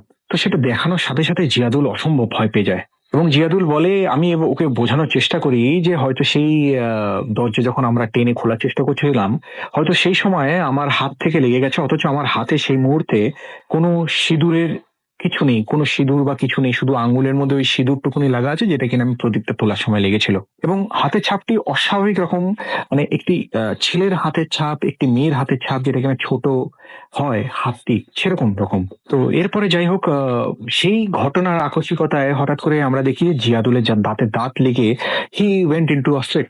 তো তারপরে কোনো রকমে ওকে আর কি ঠিক করে রিকভার করার পরে আমরা ওয়ার্ডেনকেও তাকে ভয় পাই, কারণ এই ইনসিডেন্টটা জানাজানি হলে will be penalised. So kind of জিয়াদুলকে কোনো রকম জল ছিটা দিয়ে কোনো রকম আমরা ঠিক করে ওর সামনে ওর শার্টটাকে জ্বালিয়ে দিই, যাতে কিনা ও একটুখানি মেন্টাল পিস পায়।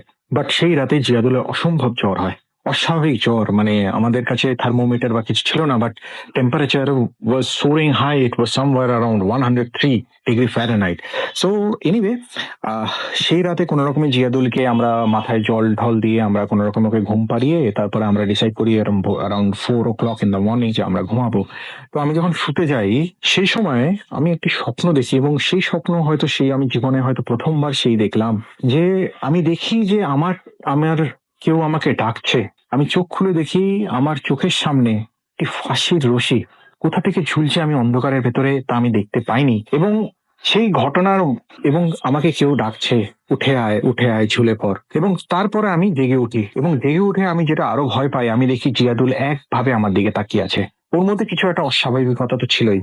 যাই হোক, পরদিন সকালবেলা আমি এবং পিন্টু দুজন মিলে, জিয়াদুলের জ্বর কিছুতেই কমছে না, তো আমরা ডিসাইড করলাম যে ওকে ওর বাড়িতে ছেড়ে আসবো, যেটা কিনা 4 ঘন্টার মতো লাগে বাই ট্রেন। তো আমি এবং পিন্টু মিলে জিয়াদুলকে ওর বাড়িতে ছেড়ে এবং আমরা ফিরে এলাম। এবং সেই দিন থেকে প্রতি রাতে সেই একই স্বপ্ন। এরকম করে 2 রাত আরো কাটালাম। হঠাৎ করে 4th ডে একটি খবর পেলাম, পিন্টুর কাছ থেকে খবর পেলাম সকালবেলা ফোন, যে আমাদের মধ্যে জিয়াদুল আর নেই। তো এই ঘটনাটি শুনে আমার প্রথমে ধারণা হলো যে জ্বর বা হয়তো বৃষ্টিতে ভিজে, বাট সেরকম কিছু বৃষ্টি ছিল না। তো আমরা ছুটে যাই জিয়াদুলের বাসায়, জানতে পারি যে জিয়াদুল নিজের গলা টিপে আত্মহত্যা করেছে। তো ওখানে যারা লোকাল ডক্টরস ছিলেন, বা যারা ওনাকে, কারণ it was not a natural death, তো পোস্টমর্টম হয়, তো তারা they couldn't come up with any possible explanation other than this. এবং এটি অত্যন্ত অস্বাভাবিক শোনায়, কারণ একটি মানুষ কখনো নিজের গলা টিপে বা নিজের শ্বাস রোধ করে নিজেকে হত্যা করতে অসম্ভব ব্যাপার। তো এই ঘটনাটির পরে পিন্টু অসম্ভব ভয় পেয়ে যায়, এবং আজ পর্যন্ত ও আমাকে এড়িয়ে চলে। এবং এরপরে আমি এই ঘটনাটি নিয়ে, না আমার মা বাবা, কাউকে আমি এই ঘটনাটি নিয়ে কোনো আলোচনা করিনি। আলোচনা না করার পেছনে একমাত্র রিজন হচ্ছে আমার মা বাবা ভয় পেয়ে যাবেন। তো আমি আমার এক দাদা, তিনি সাইকিয়াট্রিস্ট, তাকে আমি মিথ্যে বলি যে আমার এক বন্ধুর জীবনে এরকম একটা ঘটনা ঘটে, এবং he came up with somewhat convincing explanation that maybe because of some acute hallucination he felt that his hand ওর নিজের কন্ট্রোলে ছিল না, and he finally choked himself to death. But আজ পর্যন্ত আমার সেটা কনভিন্সিং লাগে না। এবং সব থেকে যেটা এর ভেতরে সব থেকে আজব বিষয়, সেটা হচ্ছে আমি যেদিনকে লাস্ট আমি জিয়াদুলকে দেখেছিলাম, কারণ আমি যখন গেছিলাম ওর বাড়িতে, তারপরে একদিন পরে সেই রাতে ওখানেই ছিলাম, এবং একদিন পরে জিয়াদুলের সমস্ত কিছু আর কি লাস্ট রিচুয়ালস হয়।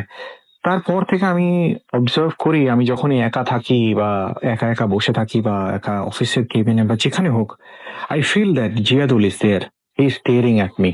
আমি অনেকবার প্রথমে আমি ভয় পেয়েছি, পরে আমি অবজার্ভ করেছি যে হি জাস্ট টেলস, একইভাবে ও বসে আছে।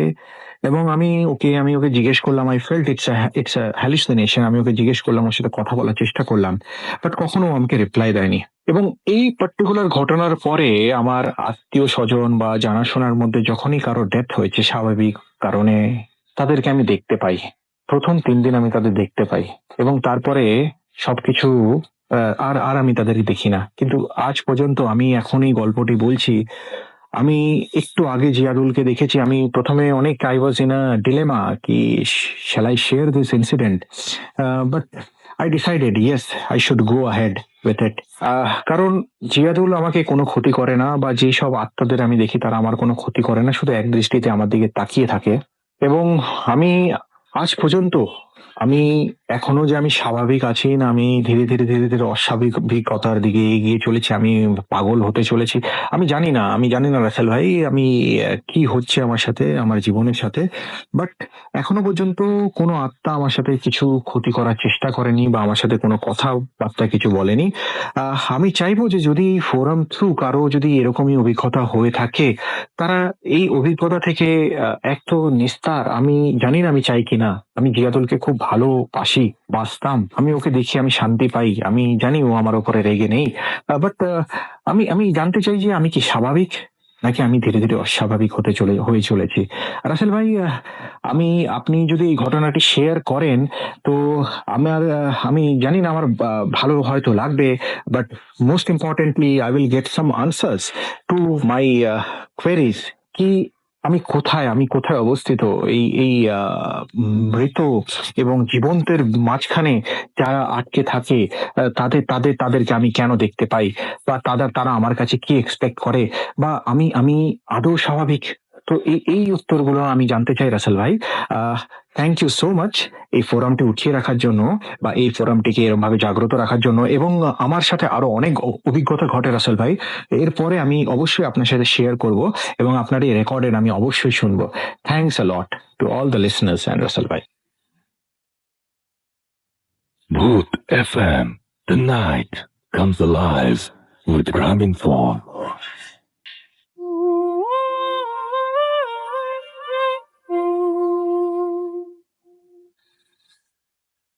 Welcome back.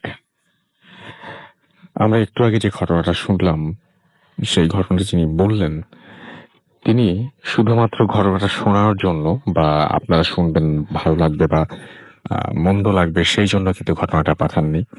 তিনি ঘটনাটা পাঠিয়েছিলেন এই কারণে যেন আমরা তার হেল্প করতে পারি, তাকে জানাতে পারি যে এই ঘটনাটার মানে কি, কেন এমন হচ্ছে, এবং কেন তার সাথে এরকম ঘটনা ঘটলো সেটা যেন আমরা জানাতে পারি। তো যদি আপনারা কেউ জানেন সেই সম্পর্কে কোনো কিছু, বা আপনাদের যদি কোনো ধরনের কোনো এরকম মানে এইটার কোনো সমাধান জানা থাকে, তাহলে আমাকে ইমেইল করবেন, আমি আপনাকে ফরওয়ার্ড করে দেবো। এবং উনি আমাকে একটা ইমেলও করেছিলেন এইটার সাথে। আসলে তিনি জানতে চান যে তার এই সমস্যাটা কেন হচ্ছে, এবং এটা কি তার সত্যিই মনের ভুল, নাকি এটা আসলে সত্যি অন্য কোনো একটা ব্যাপার এর পেছনে রয়েছে। প্লিজ আমাদের জানাবেন। আমাদের অনেকে SMS করছেন আমি দেখতে পাচ্ছি, এবং আমি আমার সামনে এখন দেখতে পাচ্ছি যে এই মুহূর্তে যারা SMS করেছেন, সাজ্জাদ আমাদের SMS করেছেন ময়মনসিংহ ত্রিশাল থেকে। আজকে 3 বছর ধরে তিনি ভূত FM শুনছেন, বাট তার SMS কখনো নাকি পড়া হয় না, আজকে পড়ে ফেললাম। আমাদেরকে সুস্মিতা বণিক লিখেছেন যে শুনছেন এবং তার কাছে অনেক ভয়ের লাগছে। আমাদেরকে লিখেছেন দেখতে পাচ্ছি সাদমান, ফার্স্ট স্টোরিটা তার কাছে সবচেয়ে বেশি ভালো লেগেছে। পিয়া তিনি লিখছেন আমাদের সাথে, এবং তিনি লিখছেন আই এম লিসনিং ভূত এফএম। আচ্ছা, এবং আমাদেরকে দেখতে পাচ্ছি আচ্ছা অনল SMS করেছেন, সাইদ আমাদের SMS করেছেন, আমাদেরকে SMS করেছেন অভিষেক, এছাড়াও SMS করেছেন রাঁচি।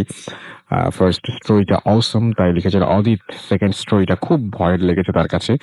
এছাড়াও দেখতে পাচ্ছি যে আমাদেরকে জহিরুল SMS করেছেন আমাদেরকে তনিমা। এছাড়াও আমাদের আরো অনেকে SMS করছেন। আপনি যদি SMS করতে চান তাহলে আপনাকে যেটা করতে হবে, মোবাইলের মেসেজ অপশনে গিয়ে টাইপ করতে হবে ফুর্তি, FOORT ফুর্তি, স্পেস দিয়ে লিখতে হবে আপনার নাম, স্পেস দিয়ে আপনার মেসেজ পাঠিয়ে দিতে হবে 9840 নাম্বারে। আর যদি আমাদের ইমেল করতে চান, আমাদের ইমেল অ্যাড্রেস হচ্ছে bhootfm@radiofurti.fm, which is BHWTFM@radiofurt.fm। যারা এই মুহূর্তে জয়েন করুন তাদেরকে আরো একবার বলি যে নেক্সট উইকে আমাদের একটা প্ল্যান রয়েছে। সেই প্ল্যানটা হচ্ছে আমরা রাজশাহী থেকে লাইভ করছি। বছরের শুরুর দিনটাই আমরা আপনাদের সাথে করছি। রাজশাহীবাসী আপনাদের বলছি, সুতরাং আপনাদের ঘটনাগুলো বেশি বেশি করে পাঠিয়ে দিন আমাদের কাছে, এবং আপনাদের ঘটনাগুলো পাঠিয়ে দেওয়ার পরে আমরা জানাবো যে আমরা কোথা থেকে শোটা করছি এবং কোথায় আপনাদেরকে আসতে হবে। এবং এর পরপরই আমরা চলে যাবো আবার কক্সবাজারে। সো কক্সবাজারে যারা আছেন আমাদের লিসনার, তারা ডেফিনেটলি প্রস্তুত থাকবেন। রাজশাহীবাসী অলরেডি ফ্যান ক্লাব করে ফেলেছে। আপনারা যদি এরকম কোনো কিছু করতে চান ভূত এফএমকে নিয়ে, আমাদেরকে অবশ্যই জানাবেন। এবং সেই সাথে বাকি বাংলাদেশের যে সমস্ত জায়গাগুলো রয়েছে সেই জায়গাগুলোর সবাই প্রস্তুত থাকবেন, কারণ আমরা মোটামুটি 2 মাসের একটা ট্যুরে বের হচ্ছি। আমরা সবগুলো জায়গা কভার করব, এবং যেখানে যেখানে আপনারা রয়েছেন সেখানে আমরা গিয়ে আপনাদের কাছ থেকে ঘটনা কালেক্ট করব, আপনাদের ঘটনাগুলো আমরা শোনাবো। অনেকেই ইমেইলে বলেন যে ইমেল লিখতে চান না, অনেকে ইমেলের সাথে অনেকে বলেন যে এমন লোকও আছেন যারা ইমেলের সাথে পরিচিত নন। সেই সমস্ত জায়গার ঘটনাগুলো আমরা তুলে নিয়ে আসতে চাই, তাদের ঘটনা আমরা শুনতে চাই তাদের কাছে গিয়ে। সুতরাং আপনার শহরে আপনার সাথে থাকবে ভূত এফএম। সো জলদি পাঠিয়ে দিন আপনার ঘটনা।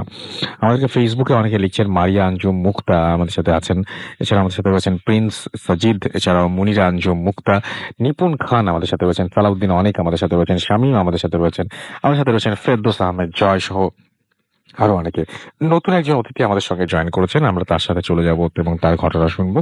আপনার নামটা প্লিজ একটু বলবেন এবং আপনি কোথা থেকে এসেছেন? হ্যালো লিসেনার্স, আমি আমির হামজা পিয়াল মগবাজার থেকে। আমি ধানমন্ডি আইডিয়াল কলেজে পড়ছি।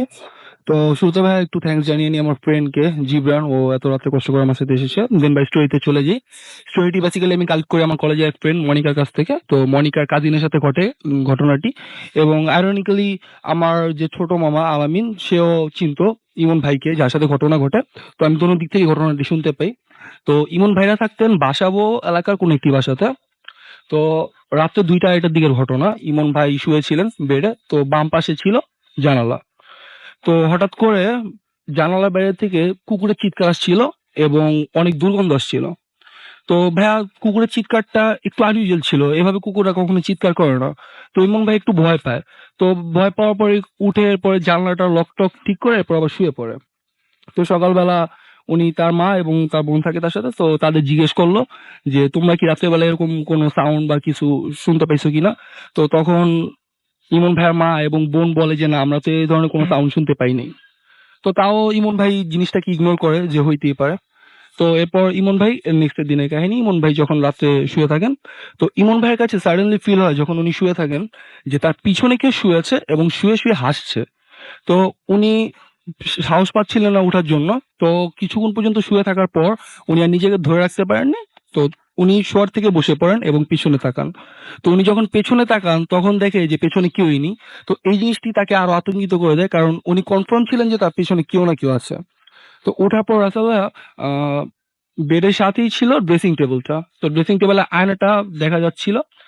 তো ইমন ভাইয়া যখন ড্রেসিং টেবিলের আয়নার দিকে তাকালো, তখন তার কাছে মনে হলো যে ড্রেসিং টেবিলের আয়নাটা মানে যেমন একটা লোক যখন হিপনোটাইজ হয় ওরকম। তো ইমন ভাই ড্রেসিং টেবিলের আয়নাটার দিকে যেতে থাকলো। উনি অজান্তেই যেতে থাকলো। উনি নিজেও জানে না কেন উনি ড্রেসিং টেবিলের আয়নার সামনে যাচ্ছে। তো যেতে, যেতে একটা সময় ড্রেসিং টেবিলের আয়নার সামনে উনি চলে গেলেন। যাওয়ার পর রাসেল ভাই যে জিনিসটা আমরা কখনো প্রস্তুত থাকি না যে জিনিসটার জন্যে, যে উনি যখন আয়নাটার সামনে ছিলেন, তখন উনি নিজেই এমনভাবে হাসি দিলেন, এমন একটা বিকট হাসি দিলেন, যে জিনিসটা দেখে উনি নিজে এত বেশি ভয় পেয়ে যান যে উনি ওখানে ফেইন্ট হয়ে যান। তো ফেইন্ট হয়ে যাওয়ার পর ওনাকে একটা হুজুরের কাছে নিয়ে যাওয়া হয়। এলাকার একটা লোকাল হুজুর থাকে বাসাবো। তো ওখানে নিয়ে তাবিজ-টাবিজ দেওয়া হয়। দেন ঘর-টর বন্ধ করে দেওয়া হয়। তো এরপর গ্রাম থেকে একটা ভাইকে নিয়ে আসেন। উনি তার কাজিনকে নিয়ে আসেন, ইমরান ভাই। তো ইমরান ভাই ২-৩ দিন ছিল ইমন ভাইয়ের সাথে। বাট ২-৩ দিন পর ইমরান ভাই আর ইমন ভাইয়ের সাথে থাকতে চান না। কারণ কারণটা উনি স্পেসিফিকলি কিছু বলেনি। জাস্ট যাওয়ার সময় এতটুকু বলছে যে, "ইমন ভাইয়ের সাথে ডাইনি আছে। তো উনার সাথে আমি থাকতে পারব না।" তো এতটুকু জাস্ট বলে উনি চলে যান ইমরান ভাই। তো ইমন ভাই ডিসাইড করেন যে ইমন ভাই একাই থাকবেন। তো উনি রুমে একা থাকতে শুরু করেন, ঘুমাতে শুরু করেন। তো একদিনের ঘটনা রাসেল ভাইয়া, উনি যখন শুয়ে থাকেন তখন আবার সেম ভাবে উনি কুকুরের শব্দ পাচ্ছিলেন বাইরের থেকে এবং দুর্গন্ধ আসছিল। কিন্তু উনি এইবার, যেহেতু তার সাথে আগে এই এক্সপেরিয়েন্সটা হয়েছে, তো উনি এবার আর ড্রেসিং টেবিলের দিকে না তাকিয়ে এই গন্ধ এবং ইটা দেখতে পেরে, শুনতে পেরে উনি ডাইরেক্ট ওয়াশরুমে দৌড় দেন। ওয়াশরুমে দৌড় দিয়ে ওয়াশরুমের গেটটা লক করে দেন। তো রাসেল ভাইয়া, ওয়াশরুমে যে আয়নাটা ছিল সেটা ছিল সামনে এবং আয়নার ঠিক বাম সাইডেই ছিল ওয়াশরুমের গেটটা। তো ওয়াশরুমের গেটটা যদি খোলা থাকে তাহলে বেডরুমটা পুরোটা দেখা যাবে। ইমন ভাইয়ের বেডরুমটা পুরোটাই দেখা যাবে। তো ইমন ভাই যথারীতি খুব ভয় পেয়ে যান। ভয় পেয়ে যাওয়ার পর হঠাৎ করে ওইখানে লাইট চলে যায় বাথরুমে। তো ভাই ইন্টারেস্টিং পার্ট হচ্ছে এইটা, যে যখন লাইট চলে যায় তখন ইমন ভাই আয়না দেখতে পারেন, বাথরুমের আয়নাতে দেখতে পারেন যে তার বাথরুমের যেই গেটটা আছে এটা পুরোপুরি খোলা এবং তার বেডরুমটা পুরো দেখা যাচ্ছে। কিন্তু উনি যখন আয়না থেকে চোখ সরিয়ে যখন গেটের দিকে তাকাচ্ছেন, তখন উনি দেখছেন যে গেটটা ঠিকই লক। কিন্তু আয়নাতে দেখা যাচ্ছে যে গেটটি খোলা, বাথরুমের গেটটি, এবং পুরো বেডরুমটি উনি আয়নাতে দেখতে পাচ্ছেন। ইভেন তো তখন কারেন্ট ছিল না। তো এই অবস্থা হওয়ার পর উনি ডিসকভার করেন যে তার বেডের বাম পাশে একটা মহিলা দাঁড়িয়ে আছে। মহিলা বলতে খুবই লম্বা, যা ইউজুয়ালি একটা মহিলা বা একটা পুরুষ এত লম্বা হয় না। তো উনি এটা দেখে আরো বেশি ভয় পেয়ে যান। ভয় পেয়ে যাওয়ার পর ওই মহিলাটা আস্তে, আস্তে ওয়াশরুমের দিকে আগাতে থাকে। তো আস্তে, আস্তে যখন ওয়াশরুমের প্রায় কাছাকাছি মহিলাটা এসে পড়ে, তখন ইমন ভাইয়া নিজেকে ধরে রাখতে পারেন না। উনি ওখানে ফেইন্ট হয়ে যান। কিন্তু রাসেল ভাই ওখানে কিন্তু গেটটা কিন্তু লকই ছিল। উনি আয়নাতে দেখতে পাচ্ছেন যে গেটটা খোলা। তো এর পরের দিন তাকে সকালবেলা গেটটা ভেঙে ওখান থেকে বের করা হয়। বের করার পর এটা নিয়ে তাদের ফ্যামিলিতে অনেক বড়, স্বাভাবিক অর্থেই খুব আতঙ্কের সৃষ্টি হয়। তো ইমন ভাইকে চিটাগং এর খুব বড় একটা হুজুরের কাছে নিয়ে যাওয়া হয়। তো রাসেল ভাই, এখানে একটা ইন্টারেস্টিং পার্ট হচ্ছে এইটা, যে উনি যখন হুজুরের কাছে যান, ইমন ভাই যখন হুজুরের কাছে যান, তো হুজুর আরো অনেক মানুষকেই দেখছিলেন, অনেক মানুষের কথা শুনছিলেন। কিন্তু ইমন ভাইয়াকে যখন হুজুর দেখেন, তখন যারাই ছিল রুমের ভিতরে, ওই রুমটাতে, হুজুর সাহেব তাদের সবাইকে বের করে দেন। এবং সেই ঘরের ভিতর থাকে শুধু ইমন ভাইয়া, ইমন ভাইয়ার মা এবং হুজুর সাহেব। তো এরপর হুজুর সাহেব আর ইমন ভাইকে তেমন কিছু জিজ্ঞেস করেন না। ডিরেক্ট ইমন ভাইকে এটা জিজ্ঞেস করেন যে, "তুই কোথা থেকে আসছস? এবং ওর শরীরে কি করতেছস?" এটা ডিরেক্ট জিজ্ঞেস করেন। তো ইমন ভাইয়ের মা সাইডে ছিল, উনি খুব বেশি ভয় পেয়ে যায়। আর যখনই এটা বলে তখন আস্তে, আস্তে ইমন ভাইয়ের ফেসিয়াল এক্সপ্রেশন চেঞ্জ হইতে থাকে। তার চোখ লাল হতে থাকে, ইভেন দো ওইটা চোখ স্পিন করতে থাকে। তো এটা দেখে ইমন ভাইয়ের মা খুব বেশি ভয় পেতে থাকেন এবং হুজুর যে থাকেন, হুজুর সাহেব ইমন ভাইয়ের ছোট আঙ্গুল যেটা থাকে ওইটাকে চাপ দিয়ে ধরে রাখে। তো ইমন ভাইয়া ট্রাই করে যে হুজুরকে আঘাত করার জন্য। কিন্তু হুজুরকে কোনোভাবেই ইমন ভাইয়া আঘাত করতে পারছিল না। তো এই অবস্থাতে হুজুর জিজ্ঞেস করতে থাকে এবং ইমন ভাইয়ের কণ্ঠটা একদম মহিলাদের মতো হয়ে যায়, কিন্তু একটু কর্কশ। দেন ভাইয়া হুজুর ইমন ভাইয়ের মাথায় একটা টোকা দেয়। তো টোকা দেওয়ার পর উনি ফেইন্ট হয়ে যায়। ফেইন্ট হয়ে যাওয়ার পর এরপর হুজুর তার মাকে জিজ্ঞেস করে, ইমন ভাইয়ের মাকে জিজ্ঞেস করে যে, "আচ্ছা আপনাদের বাসার ওইখানে কি কোনো ভাঙা বাড়ি আছে?" তো তখন ইমন ভাইয়ের মা খুব হতচকিত হয় যে, "হুজুর এটা কিভাবে জানলো?" কয়, "হ্যাঁ, তাদের বিল্ডিং এর সাথে একটা ভাঙা বাড়ি আছে।" তো হুজুর তখন বলল যে, "সেই ভাঙা বাড়িতে একটা বুড়ি থাকতো। তো সেই বুড়িটা স্পিরিচুয়ালি সামথিং কিছু পালতো বা এরকম আমরা যা শুনি। তো এরকম কিছু পালতো। তো বুড়িটা মারা যায় একটা সময়। মারা যাওয়ার পর এরপর যেই জিনিসগুলো থাকে, স্পিরিট গুলো থাকে ওগুলো ছড়িয়ে যায় বা ইমন ভাইকে ওইভাবে পজেস করে। তো এইজন্য ইমন ভাই পরে এভাবে পজেস হয়ে পড়ে।" ওকে, থ্যাংক ইউ ভেরি মাচ। এবং আপনারা একটা মানে কি বলবো যে আমরা যে জিনের গল্প শুনতে চাই অনেক সময়, সেরকম একটা ঘটনা আমরা শুনলাম। আমরা পরবর্তী ঘটনাগুলোতে যাব, তার আগে আপনার কাছ থেকে একটু ছোট্ট একটা অনুমতি নিচ্ছি, আর একটা ছোট্ট ব্রেকে যাব আমরা, এবং ব্রেকের পর আবারও ফিরে আসছি। সেই পর্যন্ত আমার সঙ্গেই থাকুন। স্টে টিউন টু রেডিও ফুর্তি অ্যান্ড ডোন্ট স্টপ দ্য ফুর্তি।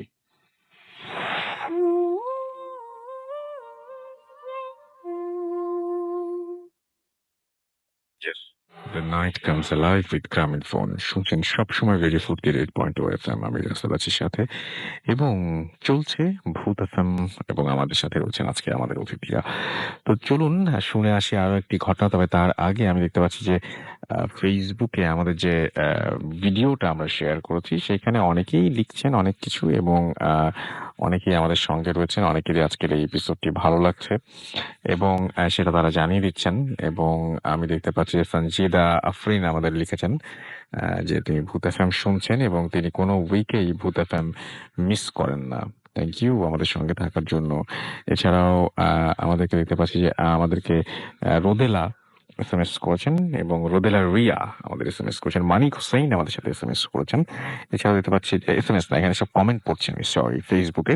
শাহাদাত আহমেদ প্রিন্স আমাদের এখানে লিখেছেন, ফয়সাল ইরাজ না হ্যাঁ ইরাজই তো হ্যাঁ ফয়সাল ইরাজ আমাদের এখানে লিখেছেন, লিটন দিওয়ান আমাদের এখানে লিখেছেন। এছাড়াও দেখতে পাচ্ছি যে আমাদের এখানে লিখেছেন রেহুমা আর্চি। এছাড়া আমাদের সাথে আছেন দেখতে পাচ্ছি রিফাত হাসান, আহাদ আহমেদ আমাদের সাথে রয়েছেন। আমাদের সাথে রয়েছেন দেখতে পাচ্ছি মাহফুজ খান। চমৎকার একটা ছবি ফেসবুকে আপ করেছেন, তারা কমেন্টের জায়গায় গিয়ে পোস্ট করেছেন, এবং তারা 7 ফ্রেন্ড মিলে আগুন জ্বালিয়ে তারা ভূত এফএম শুনছেন সেই ছবিটা তারা পোস্ট করেছেন। এবং এটা একটা খোলা জায়গায় আমরা দেখতে পাচ্ছি, শীতের রাতে এরকম খোলা জায়গায় আপনারা যে আমাদের সঙ্গে আছেন এবং আমাদেরকে এভাবে উৎসাহ দিচ্ছেন, থ্যাংক ইউ ভেরি মাচ। আমরা আসলে ধন্য আপনাদের এই ভালোবাসা পেয়ে। এছাড়া দেখতে পাচ্ছি যে আমাকে এই মুহূর্তে এসএমএস করেছেন দেখতে পাচ্ছি রিজওয়ান। তারা 6 ফ্রেন্ড মিলে একটা ফার্ম হাউসে তারা এসছেন, এবং তারা সেখানে পুকুর পাড়ে বসে চাঁদের আলোয় তারা ভূত এফএম শুনছেন। এবং আমাদেরকে তারা বলেছেন যে আমাকে বলছেন যে কিছু শকিং হরর স্টোরি আসলে এই মুহূর্তে ক্রিয়েট করা সম্ভব নয়, এটা হচ্ছে আসলে ডিপেন্ড করে আমাদের অতিথিদের উপরে। তবে আমরা ইনশাল্লাহ লাস্ট 2টা যে এপিসোড ছিল সেই 2টা উইকের এপিসোডের প্রচুর প্রশংসা পেয়েছি, ইনশাল্লাহ আজকেও আমরা পাবো। আচ্ছা, আমাদেরকে দেখতে পাচ্ছি যে লাস্ট ভূত এফএম, আচ্ছা হ্যাঁ সেটাই, আপনারা ফেসবুকেও লিখছেন সেটা। এটা হচ্ছে এই বছরের শেষ ভূত এফএম, এবং আগামী বছর থেকে আমরা চলে যাচ্ছি মানে স্টুডিও ছেড়ে আপনাদের কাছে চলে আসছি, আবারও ফিরে আসবো স্টুডিওতে, বাট শুরুই করছি বছরটা আপনাদের কাছে যাওয়া দিয়ে। এবং শুরুতেই আমরা যাচ্ছি রাজশাহীর লিসনার যারা, তারা অবশ্যই ঘটনা পাঠাবেন। আগামী সপ্তাহে আসছি আমরা আপনার শহরে, এবং তার পরের সপ্তাহে আমরা আসবো কক্সবাজারে। যাই হোক, আমরা চলে যাব আমাদের এবারের অতিথির কাছে এবং এই অতিথি আমাদের আপনি আপনার মানে আপনাদের সাথে যিনি ঘটনা বলবেন তার আমরা প্রথমে জেনে নেব নাম এবং কোথা থেকে এসেছেন। প্লিজ আপনি একটু আপনার পরিচয়টা দেবেন সবাইকে। ডিয়ার রাসেল ভাই, আমি তুষার শ্যামলী থেকে এসেছি। শুনি আপনার ঘটনা। প্রথমেই ধন্যবাদ জানাই রাসেল ভাই আপনাকে, সেই সাথে দর্শকদেরকে। আমরা ঘটনায় চলে যাই। জি, ঘটনাটা হচ্ছে সেটা আমার সাথে না, আমার এক নিয়ারেস্ট ফ্রেন্ডের ভাবির সাথে বা বড় ভাইদের ফ্যামিলির সাথে ঘটা ঘটনা। ঘটনাটা যশোরের বাগাবাড়ি এলাকায়। তো আমার ফ্রেন্ডের বড় ভাই উনি রিসেন্টলি কোরবানি ঈদের কিছুদিন পরে বিয়ে করছে। বিয়ে করার পরে উনি দীর্ঘদিন বাড়িতে ছিল। থাকার পরে উনি তার কর্মস্থলে চলে এসছে ঢাকাতে। আসার পরের দিনের ঘটনা। বাড়িতে মেবি ভাবি আর আন্টি একাই ছিল বাড়িতে। যখন ওনারা রাত্রে ঘুমাইছে, অনেক রাত যখন হইছে, তখন ওনারা শুনলো যে বাইরে প্রচন্ড বৃষ্টি হচ্ছে। তো সাধারণত বৃষ্টি হইলে বাইরে অনেক কিছু থেকে যায়। হঠাৎ যেহেতু বৃষ্টি আসছে, ভিজে যেতে পারে। সেইভাবে ওনারা দোনোজন বাইরে আসছে, এসে দেখে যে কোনো বৃষ্টি নেই। চারিদিকে তাকায় দেখলো, তারাও আশ্চর্য হয়ে গেল, কি এতক্ষণ এত জোরে বৃষ্টির শব্দ, কিন্তু এখন কোনো বৃষ্টি নেই। তো যাই হোক, ওনারা এসে শুয়ে গেছে। পরের দিনের ঘটনা যেটা, পরের দিন ওনারা এরকম রাত্রে শুয়ে আছে। তো রাত্রে ভাবি হঠাৎ দেখলো যে চারিদিকে প্রচন্ড আলো হইয়া গেছে। মানে উনি ভাবলো মেবি ভোর হয়ে গেছে। উনি উঠে আসলো, উঠে আসে ঘর থেকে যখন বাইর হবে, দরজাটা খুলে উনি শকড হয়ে গেল। দেখলো যে না, এটা তো ভোর হয় নাই, এখনো অনেক রাত। বাট তাদের ঘরের সামনে ছিল উঠান, দরজার সামনে উঠানের পরে ছিল তাদের রান্নাঘর। যেহেতু টিনের ঘর, আলোটা ঘরে আসছিল। তো উনি ভাবছে যে আলো হয়ে গেছে, মানে ভোর হয়ে গেছে।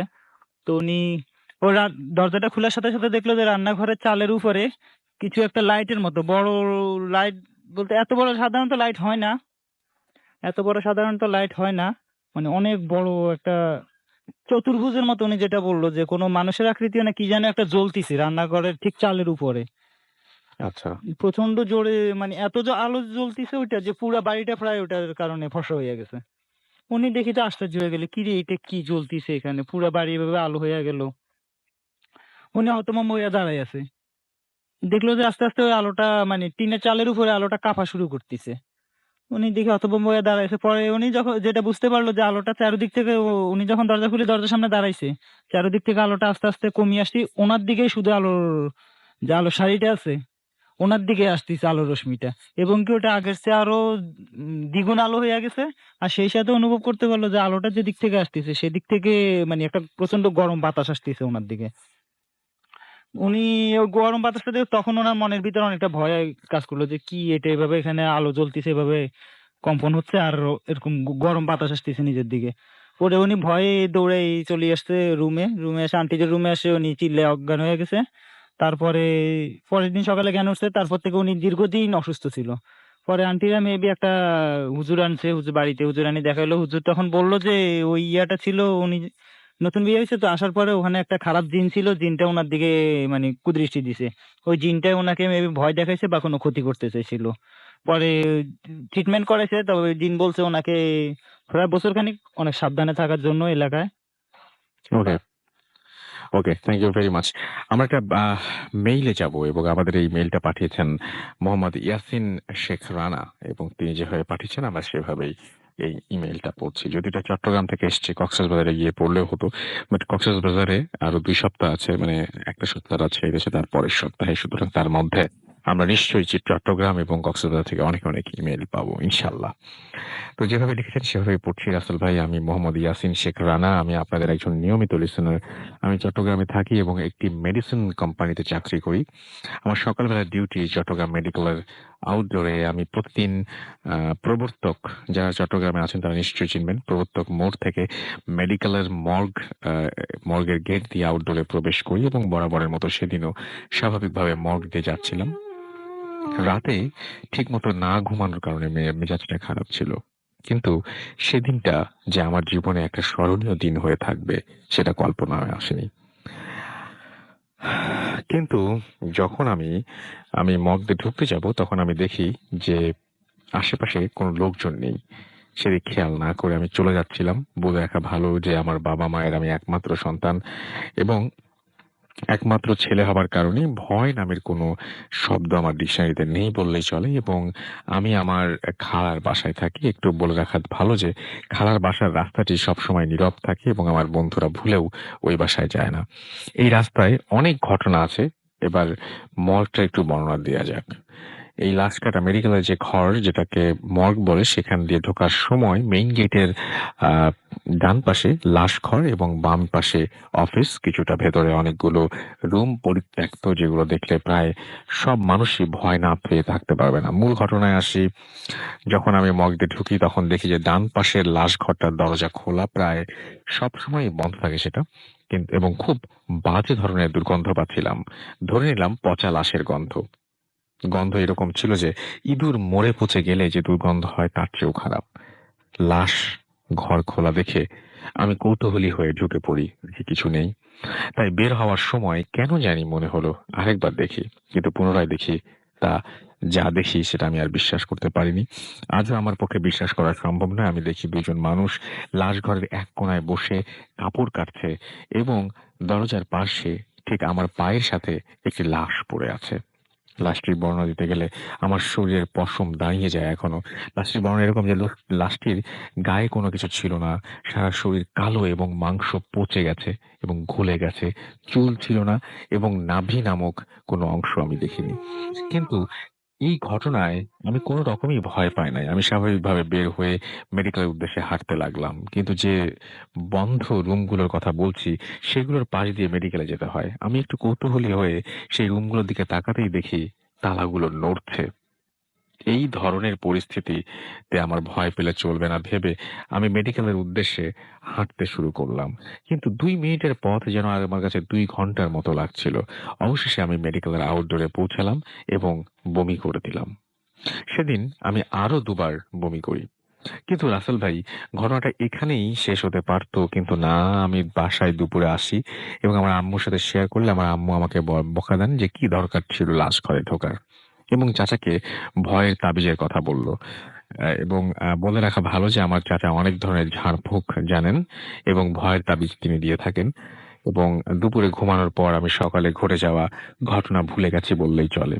রাতের বেলায় যখন আমার খালার যখন আমার খালার বাসায় ঘুমাতে যাই, তখন আমি স্বাভাবিক অবস্থায় বরাবরের মতো রাত ১টা পর্যন্ত ফেসবুক ব্রাউজ করে ঘুমিয়ে পড়ি। কিন্তু আসল ঘটনা ঘটে তখনই, যে যখন হঠাৎ করে আমার ঘুম ভেঙে যায় প্রচন্ড শব্দ এবং প্রচন্ড মাথা ব্যথা শুরু হয়ে যায় এবং আমার সারা শরীর কেন যেন শিউরে ওঠে।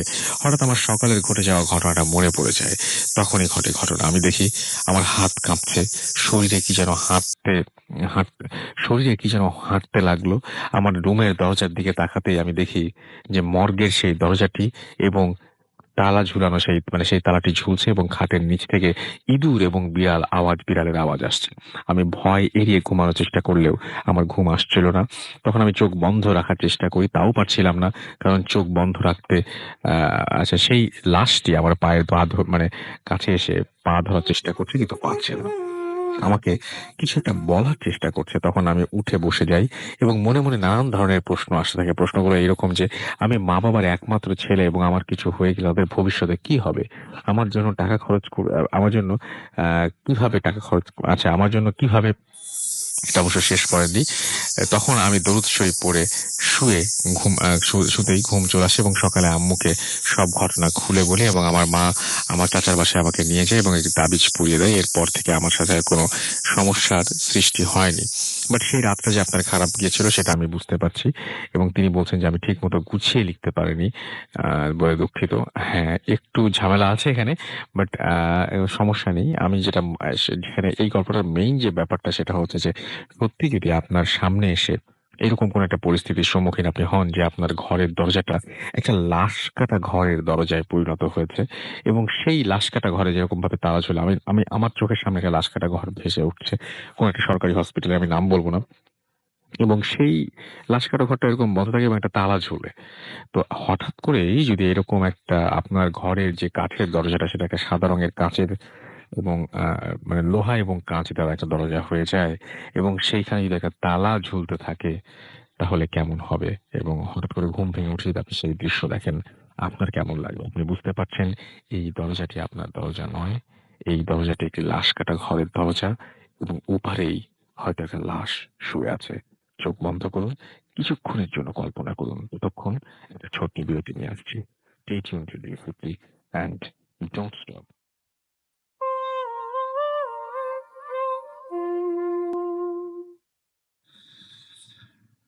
Welcome back. আমরা দেখতে পাচ্ছি অনেকে আমাদের এসএমএস করছেন এবং আমাদের এখানে এসএমএস যারা পাঠাচ্ছেন তারা হচ্ছে মৌরি আমাদের এসএমএস করছেন রাজশাহী থেকে ভয় করছে। মৌরি প্রস্তুত থাকেন, সামনের সপ্তাহে আসছি রাজশাহীতে আপনাদের ঘটনা শুনতে। সাব্বির আমাদের সাথে রয়েছেন নাখালপাড়া ঢাকা থেকে। এছাড়াও এমডি মন্টু আমাদের সাথে রয়েছেন, আনোয়ার আমাদের সাথে আছেন, আমাদের সাথে রয়েছেন হৃদয়, এছাড়াও আমাদের সাথে রয়েছেন আকাশ, এছাড়াও রিয়াদ আমাদের সাথে আছেন, আমাদের সাথে রয়েছেন হারুন, আমাদের সাথে রয়েছেন FH আবরার, আসমা মিম আমাদের সাথে আছেন, আমাদের সাথে রয়েছেন দেখতে পাচ্ছি চিটাগং থেকে পুতুল, এছাড়াও আমাদের সাথে রয়েছেন মুস্তাফা কামাল বাপ্পি দিনাজপুর থেকে, এছাড়াও সাব্বির আমাদের সাথে রয়েছেন নাকালপাড়া থেকে, আমাদের সাথে রয়েছেন মৌরি, এছাড়া আকাশ আমাদের সাথে রয়েছেন, আমাদের সাথে আরো অনেকেই রয়েছেন। আপনারা জানেন সবাই যে রাজশাহীতে আমাদের স্টুডিও রয়েছে এবং আগামী সপ্তাহে আমরা যাচ্ছি রাজশাহীতে। তবে স্টুডিও থেকে করব নাকি বাইরে কোনো জায়গা থেকে করব, আমাদের বাইরে করার বেশি ইচ্ছা। সো আমরা সেরকম কোনো জায়গা থেকে করতে চাই। আপনারা রেডি থাকুন এবং আপনাদের ঘটনাগুলো আমরা পাঠিয়ে দিন এবং আমার মনে হয় যে আপনাদেরকে নিয়েই আমরা একটা চমৎকার একটা এপিসোড উপহার দিতে পারবো। এবং যারা রাজশাহী থেকে ঘটনা পাঠিয়েছেন, যাদের ঘটনা আজকে পড়লাম, তারা নিশ্চয়ই বুঝতে পারছেন যে কারণটা কি। কারণটা হচ্ছে নেক্সট দিনকে আপনাদের ঘটনাগুলো পড়া হচ্ছে, কারণ এই ঘটনাগুলো রাজশাহী থেকে পড়বো আজকে। আমি দেখতে পাচ্ছি যে আমাদের শেষ অতিথি ফেসবুকে যাওয়ার আগে শেষ অতিথির কিছু ঘটনা শুনবো। আপনার নামটা প্লিজ একটু বলবেন এবং আপনি কোথা থেকে এসেছেন, তারপর আপনার সম্পর্কে আমি কোনো কথা বলবো। আসসালামু আলাইকুম রাসেল ভাই। থ্যাঙ্কস টু এভরিওয়ান যেটা হ্যাঁ, ওনার একটা চমৎকার এটা হ্যাঁ বলার আগে ছিল। আপনার চমৎকার একটা ঘটনা ছিল, বাট সেই ঘটনাটা বলতে পারছেন না কারণ যাকে নিয়ে ঘটনা তারই প্রবলেম শুরু হয়ে গেছে, সুতরাং তাকে নিয়ে জি সুতরাং আমরা এর চেয়ে বেশি আর কিছু বলতে পারবো না। সো সেই ঘটনাটা থাকে না, একটা ঘটনা আমরা অনেক দিন আগে শুনেছিলাম। আমার কাছে অনেকগুলো ঘটনার মধ্যে এই ঘটনাটা অনেক ভালো মনে হয়। আমাকে কেউ একজন পাঠিয়েছিলেন, পেশায় তিনি একজন ডাক্তার। তার মার ঘটনাটা বলতে শুরু করলে মাঝপথে কোনো একটা ঝামেলা শুরু হয়ে যায়। অর্থাৎ সেই ঘটনাটা কোনোদিন শেষ করা যায় না। ঘটনাটা শুরু করলেই কারো না কারো একটা প্রবলেম শুরু হয়। তো আজকে উনি অনেক উৎসাহ নিয়ে আজকে এখানে এসেছিলেন। পরে যখন দেখলেন যে এই পরিস্থিতি, উনি কোনো ঘটনা শেয়ার করতে পারছেন না এই জন্য। বাট ওনার প্রবলেমটা এটা যে উনি তো প্রস্তুতি নিয়ে এসেছিলেন ওই ঘটনাটা বলার জন্য। বাট সেই ঘটনাটা মানে বলা যাবে না। আমরা অনেক সময় দূর থেকে ভাবি যে, যে ঘটনাগুলো বলছেন সেই ঘটনাগুলো কি আসলে সত্যি বলছেন উনি নাকি মিথ্যা বলছেন। কিন্তু দেখেন ম্যাক্সিমাম ক্ষেত্রে যেটা থাকে সেটা হচ্ছে যে ওনাদের জীবনের ঘটনা এগুলা, ওনাদের যে কষ্টগুলো যারা শোনান আপনাকে তার জীবনের ঘটনা যারা শোনান আপনাকে, এটা তার ব্যক্তিগতভাবে তার মানে সেই পরিস্থিতির মধ্যে দিয়ে সংগ্রামের ঘটনা আরকি। তো আপনি নিজে আপনাদের বাসাতে তো এমনিতে অনেক প্রবলেম আছে না? জি আমাদের বাসাতে মানে প্রবলেম হয় কজ আমাদের যে বাসাটা ছিল সেই বাসাটা হলো ওই বাসাটা ওই গলিটার পরের গলিটাতে। হুম, হুম। তো ওই বাসাটা এখন কনস্ট্রাকশনের কাজে মানে ভেঙে ফেলা হয়েছে। তো ওখানে বিল্ডিং হইতেছে সেটা না।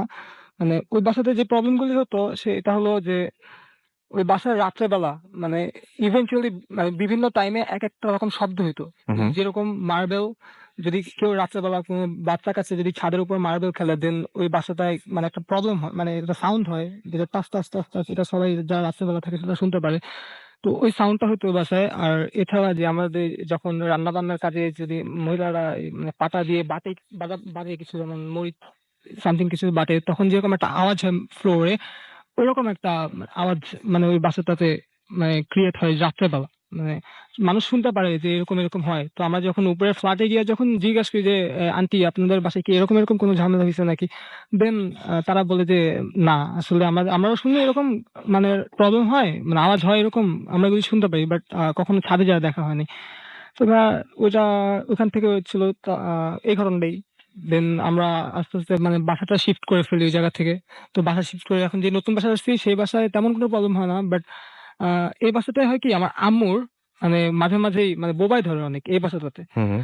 মানে বিভিন্নভাবে মানে রাতের বেলা মানে বোবা ধরলে তো এক ধরনের মানে আওয়াজ করে। তো হুম। আমার আম্মু যেগুলি মানে দেখে, মানে বিভিন্ন ধরনের স্বপ্ন দেখে বা বোবা ধরনের কথা বলতে চাইতেছে কিন্তু বলতে পারতেছে না। এটা আমার অনেকেরই হয়। হুম। আমার আম্মুর এই বাসাতে আসার পর থেকে এই প্রবলেমটা একটু বেশি হয়। Okay. Thank you very much. আমরা খুবই সরি যে আপনার ঘটনা আমরা জানতে পারলাম না। আমরা আসলে জানতে চেয়েছিলাম। অ্যান্ড আপনাকে তারপরেও কষ্ট করে স্টুডিওতে আসার জন্য অনেক, অনেক ধন্যবাদ।